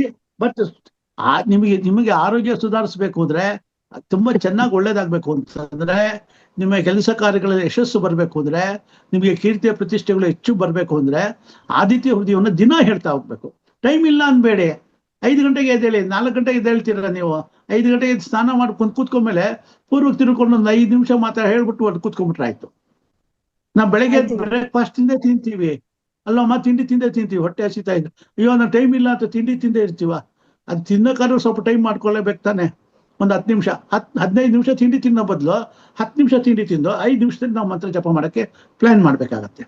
ಟೈಮ್ನ ಶೇರ್ ಮಾಡ್ಕೋಬೇಕಾಗತ್ತೆ. ಹಂಗೆ ಮಾಡ್ಕೊಳ್ಳೋಣ. ನಮ್ಮ ಒಳ್ಳೇದಕ್ಕೋಸ್ಕರ ಇರೋದಾದ್ರೆ, ಫ್ರೀಯಾಗಿ ಸಿಗ್ತಾ ಇರೋದು ಯಾಕೆ ಉಪಯೋಗಿಸ್ಕೋಬಾರ್ದು ಅಲ್ವಾ? ಒಂದು ಮಂತ್ರ ಹೇಳೋದ್ರಿಂದ ನಮ್ಗೆ ಒಳ್ಳೇದಾಗುತ್ತೆ ಅಂದ್ರೆ ಯಾಕೆ ಮಾಡ್ಕೋಬಾರ್ದು? ಮಾಡೋಣ, ಪ್ರಯತ್ನ ಪಡೋಣ ಅಷ್ಟೇನೆ, ಹಿಂದೇನಿಲ್ಲ. ನನಗೆ thank you Nagarathnamma, thank you Nagaratna madam, thank you. Masters ಮತ್ತೆ ಶ್ರೀದೇವಿ ಮೇಡಮ್ ಹ್ಯಾಂಡ್ ರೈಸ್ ಮಾಡಿದ್ರಿ, ಮಾತಾಡ್ತೀರಾ? ಅನ್ಮ್ಯೂಟ್ ಮಾಡ್ಕೊಳ್ಳಿ. ನಮಸ್ಕಾರ ಮಧುರಾ ಮೇಡಮ್. ನಮಸ್ತೆ ಮೇಡಮ್, ಹೇಳಿ. ನಿಮ್ಗೊಂದ್ 2 ಸಲ ಕಾಲ್ ಮಾಡಿದ್ದೆ ನಾನು. ನೀವು ಅನ್ನೋನ್ ನಂಬರ್ ಅಂತ ರಿಸೀವ್ ಮಾಡ್ಲಿಕ್ಕಿಲ್ಲ. ನಾನು ಬಾಗಲಕೋಟೆಯಿಂದ 71 ಲಾಸ್ಟ್ ನಂಬರ್ ಇದೆ. ಮತ್ತೆ ಕಾಲ್ ಮಾಡಿ ಇವತ್ತು ಕ್ಲಾಸ್ ಮುಗಿದ ತಕ್ಷಣ, ಆಯ್ತಾ? ಪಿಕ್ ಮಾಡ್ತೀನಿ. ಆಯ್ತು ಮೇಡಮ್. ಈಗ ಮಂತ್ರ ಹೇಳಿದ್ರಲ್ಲ, ಆದಿತ್ಯ ಹೃದಯ ಮಂತ್ರ, ಅದು ಒಂದೇ ಸಲ ಹೇಳೋದಾ ಅಥವಾ ಬೆಳಿಗ್ಗೆ ಎಷ್ಟು ಸಲ? ದಿನಕ್ಕೆ ಒಂದ್ಸಲ ಹೇಳಿದ್ರು ಸಾಕಮ್ಮ. ಒಂದೇ ಸಲ ಶ್ರದ್ಧಾ ಭಕ್ತಿಯಿಂದ ದಿನಕ್ಕೆ ಒಂದ್ಸಲ ಹೇಳಿದ್ರು ಸಾಕು. ಆಯ್ತು ಅದನ್ನ ಕೇಳ್ಬೇಕಾಗಿ. ಅದಕ್ಕೆ ಇನ್ನೂ ಕೆಲವು ಇದೆ, ವ್ರತಗಳ ತರ ಮಾಡ್ತಾರೆ ಅದನ್ನ. ಮಂಡಲ ಅಂತ 41 ದಿವಸಗಳ ಕಾಲ ಹೃದಯ ಹೇಳೋದು ಹತ್ರ ಎಲ್ಲ ಇದೆ. ಅಷ್ಟೊಂದು ಮಾಡೋದು ಬೇಕಾಗಿಲ್ಲ. ಪ್ರತಿ ದಿವಸ ಭಾನುವಾರದಿಂದ ಶುರು ಮಾಡ್ಬೇಕು. ಭಾನುವಾರವೇ ಸೂರ್ಯನ ದಿವಸ, ಅವತ್ತು ಶುರು ಮಾಡಿ ಡೈಲಿ ಪ್ರಾಕ್ಟೀಸ್ ಮಾಡ್ತಾ ಹೋಗ್ಬೇಕು. ಸೂರ್ಯನಿಗೆ ಆದಿತ್ಯ ಹೃದಯ ಹೇಳೋದ್ರ ಜೊತೆಗೆ ಸೂರ್ಯನಿಗೆ ಅರ್ಘ್ಯ ಕೊಡುವಂಥದ್ದು. ಪೂರ್ವಾಭಿಮುಖವಾಗಿ ಮನೆಯಿಂದ ಹೊರಗಡೆ ಬಂದು ಬಿಸಿಲಿಗೆ ನಿಂತ್ಕೊಂಡು 7 ಗಂಟೆ 7:30 8 ಗಂಟೆ ಒಳಗೆ 8:30 ಒಳಗೆ ಸೂರ್ಯನಿಗೆ ಎದುರಾಗಿ ನಿಂತ್ಕೊಂಡು 3 ಅರ್ಘ್ಯವನ್ನು ಕೊಡ್ಬೇಕು. ಪ್ರಥಮವಾಗಿ, ದ್ವಿತೀಯವಾಗಿ, ತೃತೀಯವಾಗಿ ಜಲವನ್ನು ಸಮರ್ಪಿಸ್ತಾ ಇದ್ದೀನಿ ಅಂತ ಒಂದು ಲೋಟದಲ್ಲಿ 2 ಕೈಗಳನ್ನು ಜೋಡಿಸಿ ಮೇಲಿನಿಂದ ಕೆಳಗೆ ಬಿಡಬೇಕು ಸ್ವಲ್ಪವಾಗಿ. ತದನಂತರದಲ್ಲಿ 4ನೇದು ಲೇಟ್ ಆಗಿ ಕೊಡ್ತಾ ಇದ್ದೀನಿ, ಸ್ವಲ್ಪ ಟೈಮ್ ನಲ್ಲಿ ಕೊಡೋದ್ರಲ್ಲಿ ವ್ಯತ್ಯಯ ಆಗಿದೆ, ಅದಕ್ಕೆ ಪ್ರಾಯಶ್ಚಿತ್ಯಾರ್ಥ ಇನ್ನೊಂದು ಸಾರಿ ಜಲವನ್ನು ಸಮರ್ಪಿಸ್ತಾ ಇದ್ದೀನಿ, ಅರ್ಘ್ಯವನ್ನು ಕೊಡ್ತಾ ಇದ್ದೀನಿ ಅಂತ ಹೇಳಿಬಿಟ್ಟಾಗ ಸೂರ್ಯನ ಈ ಅರ್ಘ್ಯ ಕೊಡೋದ್ರಿಂದ ನಿಮ್ಗೆ ತುಂಬಾ ಅನುಕೂಲ ಆಗತ್ತೆ. ನೀವು 6 ತಿಂಗಳಲ್ಲಿ ಅದರ ರಿಸಲ್ಟ್ ಅನ್ನ ನೀವು ನೋಡ್ಬೋದಮ್ಮ. ಆಯ್ತು ಆ ಸರ್. ರಿಸಲ್ಟ್ ಅನ್ನ ನೀವು ನೋಡ್ಬೋದು, ಅನುಕೂಲ ಆಗುತ್ತೆ. ಆಯ್ತು ಸರ್, ಮಾಡಿ ನೋಡ್ತೀವಿ. ಅದು ಪುಸ್ತಕ ಸಿಕ್ತು ತಗೊಳ್ತೀನಿ, ತಗೊಂಡು ಕಲ್ಕೊಳ್ತೀನಿ ಅದನ್ನ ಮಂತ್ರ. ಆಯ್ತಮ್ಮ, ಆಯ್ತು. ಗುರುಗಳೇ, ಅರ್ಘ್ಯವನ್ನ ಸಂಜೆ ಟೈಮ್ ಕೊಡ್ಬೇಕಾ ಬೇಡವಾ? ಬೆಳಗ್ಗೆ ಹೊತ್ತು ಕೊಡೋದು ಒಳ್ಳೇದು. ಸಾಯಂಕಾಲದ ಹೊತ್ತು ನಿಮ್ಗೆ ಸೂರ್ಯನ ಕಿರಣಗಳು ಸಿಗೋದಿಲ್ಲ ನಿಮ್ಗೆ. ಸಾಯಂಕಾಲದ ಹೊತ್ತು ಕೊಡ್ತಾರೆ, ಆದ್ರೆ 4-5 ಗಂಟೆನಲ್ಲಿ ಬರುವಂತ ಬಿಸಿಲು, ಸೂರ್ಯನ ಬಿಸಿಲು ವಿಷಪೂರಿತವಾಗಿರುತ್ತೆ. 5 ಗಂಟೆ 5:15 ಮೇಲೆ ಸೂರ್ಯ ಮುಳುಗೋ ಟೈಮ್ನಲ್ಲಿ ಬರುವಂತ ಬೆಳಕಿನ ಬಿಸಿಲಿನ ಕಿರಣಗಳು ಒಳ್ಳೇದಿರುತ್ತೆ. ಸದ್ಯಕ್ಕೆ ನೀವು ಬೆಳಗ್ಗೆ ಹೊತ್ತು ಒಂದು ಕೊಟ್ಟರು ಸಾಕು ನಮ್ಗೆ. ಆ ಟೈಮಲ್ಲಿ ಕಾಸ್ಮಿಕ್ ರೇಸ್ ಜಾಸ್ತಿ ಇರುತ್ತೆ, ಊರ್ಜಾ ಉತ್ತಮವಾಗಿರುತ್ತೆ, ಒಳ್ಳೆ ಫಲವನ್ನು ಕೊಡುವಂಥದ್ದು. ಬೆಳಗಿನ ಜಾವ 1 ಸಾರಿ ಕೊಟ್ರು ಸಾಕೆ ನಮ್ಗೆ. 3 ಸಾರಿ ಅರ್ಘ್ಯ ಕೊಟ್ಟು 4ನೇದು ಪ್ರಾಯಶ್ಚಿತ್ಯಾರ್ಥ ಅಂತ ಅಂದ್ಬಿಟ್ಟು ಕೊಡುವಂಥದ್ದು ಸೂಕ್ತವಾಗಿರುವಂಥದ್ದು. ಬೇಕಾದ್ರೆ ಅಷ್ಟೊಂದು 3-4 ಸಾರಿ ಮಾಡಿ ಅಂತ ನಾವು ಹೇಳ್ಬಿಟ್ರೆ ಮಾಡೋದಕ್ಕೆ ಹೋದ್ರೆ ಕಷ್ಟ ಆಗತ್ತೆ. ಅದಕ್ಕೆ ಹಿತಮಿತವಾಗಿ 1 ಸಾರಿ ಶ್ರದ್ಧೆಯಿಂದ ಕೊಡ್ತಾ ಬಂದ್ರೆ ದಿನ ಬೆಳಿಗ್ಗೆ ಖಂಡಿತ ಒಳ್ಳೇದಾಗತ್ತೆ. ಗುರುಗಳೇ, ನನಗೆ ಅಭ್ಯಾಸ ಆಯ್ತು ಸಂಜೆ ಬಿಡೋದು. ಮಾಡ್ಬೋದು, ನೀವು ಮಾಡ್ಬೋದು. ಯಾವ ಅಲ್ಲ, ಸಂಜೆ ಟೈಮ್ ಪಶ್ಚಿಮ ಅಭಿಮುಖವಾಗಿರಲ್ಲ, ಪೂರ್ವ ಅಭಿಮುಖವಾಗಿರಲ್ಲ. ಬೆಳಗ್ಗೆ ಹೊತ್ತು ಪೂರ್ವಾಭಿಮುಖವಾಗಿ, ಸಂಜೆ ಹೊತ್ತು ಪಶ್ಚಿಮ ಅಭಿಮುಖವಾಗಿ ಸೂರ್ಯನಿಗೆ ಎದುರಾಗಿ ನಿಂತ್ಕೊಂಡು ನಾವು ಬಿಡ್ಬೇಕಾಗತ್ತೆ. 5:30, 5:45 ಟೈಮ್ ಮುಳುಗೋ ಟೈಮಲ್ಲಿ ಕೊಡುವಂಥದ್ದು ಶ್ರೇಷ್ಠ. 4-5 ಗಂಟೆದಲ್ಲಿ ಕೊಡುವಂಥದ್ದು ಅದು ವಿಷಪೂರಿತವಾಗಿರುತ್ತೆ, ಅದು ನಮ್ಗೆ ಒಳ್ಳೇದಲ್ಲ, ಅದು ಅಷ್ಟೇ. ಓಕೆ, ಸಂಧ್ಯಾ ಕಾಲದಲ್ಲಿ ಕೊಡ್ಬೋದು. ಸಂಧ್ಯಾ ಕಾಲದಲ್ಲಿ ಕೊಡ್ಬೋದು ಖಂಡಿತ. ಧನ್ಯವಾದಗಳು ಗುರುಗಳೇ. ಜನಗಳು ಏನಕ್ಕೆ ಅಂದ್ರೆ, ನಾವು 2 ಹೊತ್ತು ಅಂತಂದ್ರೆ ಮಾಡೋದಕ್ಕೆ ಅಯ್ಯೋ ಇಷ್ಟೊತ್ತ ಅಂತಾರೆ, 1 ಹೊತ್ತು ಅಂದ್ರೆ ಪರವಾಗಿಲ್ಲ ಅಂತಾರೆ. ಫಸ್ಟ್ 1 ಹೊತ್ತು ಕಲೀಲಿ, ಆಮೇಲೆ 2ನೇದನ್ನು ಹೇಳ್ಬೋದು ನಾವು. ಫಸ್ಟ್ ಅದಕ್ಕೆ ಸ್ಟಾರ್ಟಿಂಗ್ ಅಲ್ಲಿ ಮೊದಲನೇದನ್ನ ಮಾತ್ರ ಹೇಳಿರ್ತೀವಿ, ಸ್ವಲ್ಪ ಸ್ಟಾರ್ಟ್ ಮಾಡ್ಲಿ ಅಂತ. ಏಕದಮ್ ಎಲ್ಲ ಹೇಳ್ಬಿಟ್ರೆ ಏನು ಮಾಡೋದಿಲ್ಲ, ಜನ ಬಿಟ್ಬಿಡ್ತಾರೆ. ಅದಕ್ಕೋಸ್ಕರ ನಾವು ಹೇಳ್ಬೇಕಾಗತ್ತೆ ಅಷ್ಟೇ, ಏನಿಲ್ಲ. ಸರಿ ಗುರುಗಳೇ, ನಮಸ್ಕಾರ ಸರ್. ಧನ್ಯವಾದಗಳು ಗುರುಗಳೇ. ಧನ್ಯವಾದಗಳು. ನಮಸ್ತೆ ಮಾಸ್ಟರ್ಸ್. ನಿನ್ನೆ ವಿಡಿಯೋ ಲಿಂಕ್ ಚಾಟ್ ಬಾಕ್ಸ್ ಅಲ್ಲಿ ಬಂದಿದೆ, ಎಲ್ರೂ ಲೈಕ್ ಮಾಡಿ, ಶೇರ್ ಮಾಡಿ, ಕಾಮೆಂಟ್ ಮಾಡಿ. ನಿಮ್ಮ ಒಂದು ಕಾಮೆಂಟ್ ಎಷ್ಟೋ ಜನಕ್ಕೆ ಅದು ಹೆಲ್ಪ್ ಆಗುತ್ತೆ. ಪ್ರತಿಯೊಬ್ರು ಲೈಕ್ ಮಾಡಿ ಎಸ್ ಅಂತ ಚಾಟ್ ಬಾಕ್ಸ್ ಅಲ್ಲಿ ಹಾಕಿ. ನಿನ್ನೆ ವಾಣಿ ಮೇಡಮ್ ಅವ್ರದ್ದು ಯೋಗ, ಧ್ಯಾನ ಯೋಗ ಅಂತ ಅದ್ಭುತವಾದ ಟಾಪಿಕ್ ಕೊಟ್ಟಿದ್ರು, ಅದ್ರದ್ದು ವಿಡಿಯೋ ಚಾಟ್ ಬಾಕ್ಸ್ ಅಲ್ಲಿ ಹಾಕಿದೀವಿ, ಶೇರ್ ಮಾಡಿದ ಲಿಂಕು. ಎಲ್ರು ಲೈಕ್ ಮಾಡಿ. ಮಾಸ್ಟರ್ಸ್, ಮತ್ತೆ ಯಾರಾದ್ರೂ ಏನಾದ್ರು ಪ್ರಶ್ನೆ ಕೇಳೋದಿದ್ರೆ ಕೇಳಿ. ಶೈಲಜಾ ಮೇಡಮ್ ಮಾತಾಡಿ, ಅನ್ಮ್ಯೂಟ್ ಮಾಡ್ಕೊಳ್ಳಿ ಮೇಡಮ್. ನಮಸ್ತೆ ಮೇಡಮ್, ಮಧುರಾ ಮೇಡಮ್ ನಮಸ್ತೆ. ಸತ್ಯೇಂದ್ರ ಸರ್ ನಮಸ್ತೆ ಸರ್. ನಮಸ್ತೆ ಸರ್, ನಿಮ್ಮ ಕ್ಲಾಸ್ ಬಂದ್ರೆ ನಿಜವಾಗ್ಲೂ ನಮ್ಗೆ ಒಂಥರ ಎಷ್ಟು ಅಂದ್ರೆ ಆ ಮಾತುಗಳನ್ನ ಬಿಟ್ಟು ಎಲ್ಲೂ ಆಚೆ ಈಚೆ ಕದಲಕ್ಕೆ ಆಗೋಲ್ಲ ಸರ್, ಅಷ್ಟು ಕಿವಿಯಲ್ಲಿ ಕೂತಂಗೆ ಇರುತ್ತೆ. ಬಹಳ ಒಳ್ಳೆ ಅದ್ಭುತವಾದ ವಿಷಯಗಳನ್ನ ಹೇಳ್ತಾ ಇರ್ತೀರಾ. ಎಂತ ಅನುಭವ ಅಂದ್ರೆ, ನೋಡಿದ್ರೆ ನಮ್ಗೆ ಅಲ್ಲ, ಮುಖ ನೋಡಿದ್ರೆ ಅದ್ ಅಂತಾರಲ್ವಾ ಸರ್, ಅನುಭವ ಇಂಪಾರ್ಟೆಂಟ್ ಎಲ್ಲದಕ್ಕೂ ಅಂತ. ಬಹಳ ಅನುಭವ ಇದೆ ಸರ್, ಬಹಳ ಒಳ್ಳೆ ಇದು ಹೇಳಿದ್ರೆ ವಿದ್ಯೆ ಬಗ್ಗೆ. ನನಗಂತೂ ಎಷ್ಟು ಖುಷಿ ಅನಿಸ್ತಂದ್ರೆ, ಈ ವರ್ಷ ನನ್ ಮಗಳು SSLC ಓದ್ಬೇಕು, ಅವಳಿಗೆ ಯಾವ ತರ ಗೈಡೆನ್ಸ್ ಕೊಡ್ಬೇಕು, ಯಾವ ತರ ನೀವು ಬ್ರಾಹ್ಮಿ ಮುಹೂರ್ತದಲ್ಲಿ ಓದಿದ್ರೆ ಎಷ್ಟು ಒಳ್ಳೇದು ಅಂತ ಬಹಳ ಚೆನ್ನಾಗಿ ಹೇಳಿದ್ರಿ. ಅದೆಲ್ಲ ಅವ್ರಿಗೆ ಹೇಳಕ್ಕೂ ಮತ್ತೆ ಬೇರೆಯವ್ರಿಗೂ ಹೇಳಕ್ಕೂ ನನಗೆ ತುಂಬಾ ಹೆಲ್ಪ್ ಆಯ್ತು ಸರ್. ಬಹಳ ಖುಷಿ ಆಯ್ತು ಸರ್. ಆಮೇಲೆ ವಿದ್ಯೆ ಅಂದ್ರೆ ಯಾವ ಕಾಲದಲ್ಲೂ ವಿದ್ಯೆ ಇಂಪಾರ್ಟೆಂಟ್ ಅಲ್ವಾ ಸರ್. ಇದು ಯಾವತ್ತು ನಾವು ಯಾವ್ದು ಎಷ್ಟೇ ಕಲ್ತ್ರೇನೋ ಅದು ಕಡಿಮೆನೆ ಅಂತ ಹೇಳ್ತಾರೆ, ಸಾಗರದಷ್ಟು ಆಳವಾಗಿದೆ ಯಾವುದೇ ವಿದ್ಯೆ. ಅದ್ರ ಬಗ್ಗೆ ತುಂಬಾ ಕೂಲಂಕಷವಾಗಿ ನೀಟಾಗಿ ಹೇಳ್ಕೊಟ್ರಿ ಸರ್. ಸಾಕು ಸರ್, ನೀವು ಇನ್ನ ಅದ್ರ ಬಗ್ಗೆ ಮಾಹಿತಿ ಕೇಳ್ಬೇಕು ಅನಿಸ್ತಾ ಇದೆ. ನಾವು ಹೇಳೋದಕ್ಕಿಂತ ನೀವು ಎಲ್ಲ ಪ್ರತಿಯೊಂದು ಪ್ರಶ್ನೆಗೆ ಉತ್ತರ ಕೊಡ್ತಾ ಇದೀರಲ್ಲ, ಅದ್ರಲ್ಲಿ ಇನ್ನಷ್ಟು ತಿಳ್ಕೊಬೇಕು ಅನಿಸ್ತಾ ಇದೆ ಸರ್. ಬಹಳ ಥ್ಯಾಂಕ್ಸ್ ಸರ್, ತುಂಬಾ ಧನ್ಯವಾದಗಳು ಸರ್. ಧನ್ಯವಾದಗಳು. Thank you Shailaja madam, thank you. Satyendra sir ಬಂದ್ರೆ ಹಾಗೆ ಅಂದ್ರೆ ಅದ್ಭುತವಾದ ಮಾಹಿತಿ ಕೊಡ್ತಾರೆ. ಅವರ ಹೌದು ಸೆಷನ್ madam. ಮತ್ತೆ ಮತ್ತೆ ನಾವು ತಗೊಳ್ತಾನೆ ಟಾಪಿಕ್ ಇರ್ಬೇಕು ಯಾವಾಗ ಬರುತ್ತೆ ತಗೊಳ್ತಾನೆ ಅಂತ ಇರ್ಬೇಕು. ವೇಟ್ ಹಾ ಅವ್ರ ಟಾಪಿಕ್ ವೇಟ್ ಮಾಡ್ಬೇಕು ಅನಿಸ್ತಾ ಇರುತ್ತೆ ಮೇಡಮ್. ನಿಜವಾಗ್ಲೂ ಅಷ್ಟು ಹೌದು. ಒಳ್ಳೆ ಅನುಭವ ಸರ್ದು. ಬಹಳ ಇದ್ರ ಚೆನ್ನಾಗಿ ಬಗ್ಗೆ ಹೇಳ್ತಾರೆ. ಮತ್ತೆ ಸೆಷನ್ ತಗೊಳ್ಳೋಣ ಮುಂದಿನ ಸರಿ ಹೌದು ತಗೊಳ್ಬೇಕಾದ್ರೆ ಖಂಡಿತ ಮೇಡಮ್. ಕಂಟಿನ್ಯೂಷನ್ ಇನ್ನೊಂದ್ ಸೆಷನ್ ಬೇಕಾದ್ರೆ ಮಾಡಿ ಮಾಡ್ಕೊ. ಮೇಡಮ್. ಹಾ ಹೌದು, ಯಾಕಂದ್ರೆ ಮತ್ತೆ ಈ ಮಕ್ಕಳಿಗೆ ಓದಕ್ಕೆ ಈಗಿನ ಕಾಲಕ್ಕೆ ಸರಿಯಾಗಿ ಬಹಳ ಚೆನ್ನಾಗಿ ಸರ್ಗಳು ಹೇಳ್ಕೊಡ್ತಾ ಇದಾರೆ ಗುರುಗಳು. ಹೌದು ಆ ತರ ಹೌದು ಇನ್ನೊಂದ್ ಟಾಪಿಕ್ ಮಾಡಿಸಿದ್ರೆ ತುಂಬಾ ಎಲ್ಲರಿಗೂ ಹೆಲ್ಪ್ ಹೌದು. ಆಗುತ್ತೆ. ತುಂಬಾ thanks Satyendra madam. Sir, next ಒಂದು ಮುಂದಿನ ಸೆಷನ್ ಅಲ್ಲಿ ವಿದ್ಯೆ ಬಗ್ಗೆನೇ ಇನ್ನೊಂದ್ ಸ್ವಲ್ಪ ಮಾಹಿತಿ ಕೊಡಿ ಸರ್. ಇನ್ನೊಂದ್ ಕ್ಲಾಸ್ ಆಯ್ತಮ್ಮ. ತಗೊಂಡು ಖಂಡಿತ ಖಂಡಿತ ಮಾಡ್ಕೊಳ್ಳೋಣ. ಹಾ ಚೆನ್ನಾಗಿರುತ್ತೆ, ಖಂಡಿತ. ಎಲ್ರಿಗೂ ಉಪಯೋಗ ಆಗುವಂತದ್ದು ಗುರುಗಳೇ, ಅದು ಎಲ್ರಿಗೂ ಮುಂದಿನ ಸಾರಿ ಬೇಕಾಗುತ್ತೆ. ಮುಂದಿನ ಸಾರಿ ವಿದ್ಯೆನ ಕಲಿಯೋದಿಕ್ಕೆ ಸರಸ್ವತಿಯ ಟಿಪ್ಸ್ ಇದೆ, ಸಿಂಪಲ್ ಹಾ ಆಗಿರುವಂತದ್ದು. ಅದನ್ನ ಹೌದು ಯಾವ ರೀತಿ ಕೂತ್ಕೊಂಡಾಗ ಮನೆಯ ವಾತಾವರಣ ಹೇಗಿರ್ಬೇಕು, ಮಗುನ ದಿನ ಎಲ್ಲಿ ಕೂರಿಸ್ಬೇಕು, ಅದ್ರ ಬಗ್ಗೆ ಕೆಲವು ವಿಷಯಗಳನ್ನೆಲ್ಲ ತಿಳಿಸೋಣಂತೆ. ಅದನ್ನ ಸಪರೇಟ್ ಆಗಿ ಒಂದು ಸೆಷನ್ ಮಾಡಿ ಹೇಗೆ ನಾವು 5 ವಕಾರಗಳು ಅಂತ ಹೇಳಿದ್ವಿ, ಅದರಲ್ಲಿ ಹಾ ವಾಸ್ತುನದೇನು ಮನೆ ವಾಸ್ತು ಮಾಡ್ಬೇಕು ಅಂತಲ್ಲ, ಇರೋ ಮನೆಯಲ್ಲೇನೆ ಒಂದು ಸುವಿಧವಾದಂತ ಒಳ್ಳೆ ಜಾಗದಲ್ಲಿ ಕೂರಿಸಿ ಓದಿಸಿದಾಗ ಮಗುವಿಗೆ ವಿದ್ಯೆ ಅನ್ನೋದು ಚೆನ್ನಾಗಿ ಬರುತ್ತೆ. ಆಮೇಲೆ ಸರಸ್ವತಿ ಬೀಜಾಕ್ಷರಿ ಮಂತ್ರವನ್ನ ಮಗು ದಿನ ಪಠನೆ ಮಾಡೋದ್ರಿಂದ ನಮ್ಗೆ ಅನುಕೂಲ ಆಗುತ್ತೆ. ಸರಸ್ವತಿನ ಹೇಗೆ ಆರಾಧನೆ ಮಾಡ್ಬೇಕು ಹೇಗೆ ಅನ್ನೋದನ್ನು ವಿಷಯಗಳು ಬರುತ್ತೆ. ಈಗಾಗಲೇ ನಂದೊಂದು ಪುಸ್ತಕ ಬರ್ತಾ ಇದೆಯಮ್ಮ, ಪಬ್ಲಿಷ್ ಮಾಡಿ, ಸಕಲ ವಿದ್ಯಾ ಪ್ರದಾಯಿನಿ ಸರಸ್ವತಿ ವೈಭವ ಅಂದ್ಬಿಟ್ಟು. ಇನ್ನು 1.5 ತಿಂಗಳಲ್ಲಿ ಅದು ಪಬ್ಲಿಷ್ ಆಗಿ ಮಾರ್ಕೆಟ್ ಬರ್ತಾ ಇದೆ. ಅದರಲ್ಲಿ ಹೆಚ್ಚು ಕಮ್ಮಿ ಒಂದು 380 ಪೇಜ್ ಏನಿದೆ ಬುಕ್ ಇದೆ ಅದು. ಅದರಲ್ಲಿ ಸಾಕಷ್ಟು ವಿಷಯಗಳನ್ನ ಅದ್ರಲ್ಲಿ ಸಂಗ್ರಹ ಮಾಡಿ ಇಟ್ಟಿದ್ದೀನಿ. ಅದನ್ನ ಬರುತ್ತಮ್ಮ ಮಾರ್ಕೆಟ್ಗೆ ಅದು. ಆಯ್ತು ಸರ್, ಬಂದಾಗ ನಮ್ಗೆ ಎಲ್ಲ ಮಾಹಿತಿ ಕೊಡಿ, ಕ್ಲಾಸ್ ಅಲ್ಲಿ ಒಮ್ಮೆ ಮಾಹಿತಿ ಕೊಟ್ಟು ನಾವೆಲ್ಲ ಪರ್ಚೇಸ್ ಮಾಡ್ಕೊಂಡು ನಮಗೂ ತುಂಬಾ ಅನುಕೂಲ ಆಗುತ್ತೆ.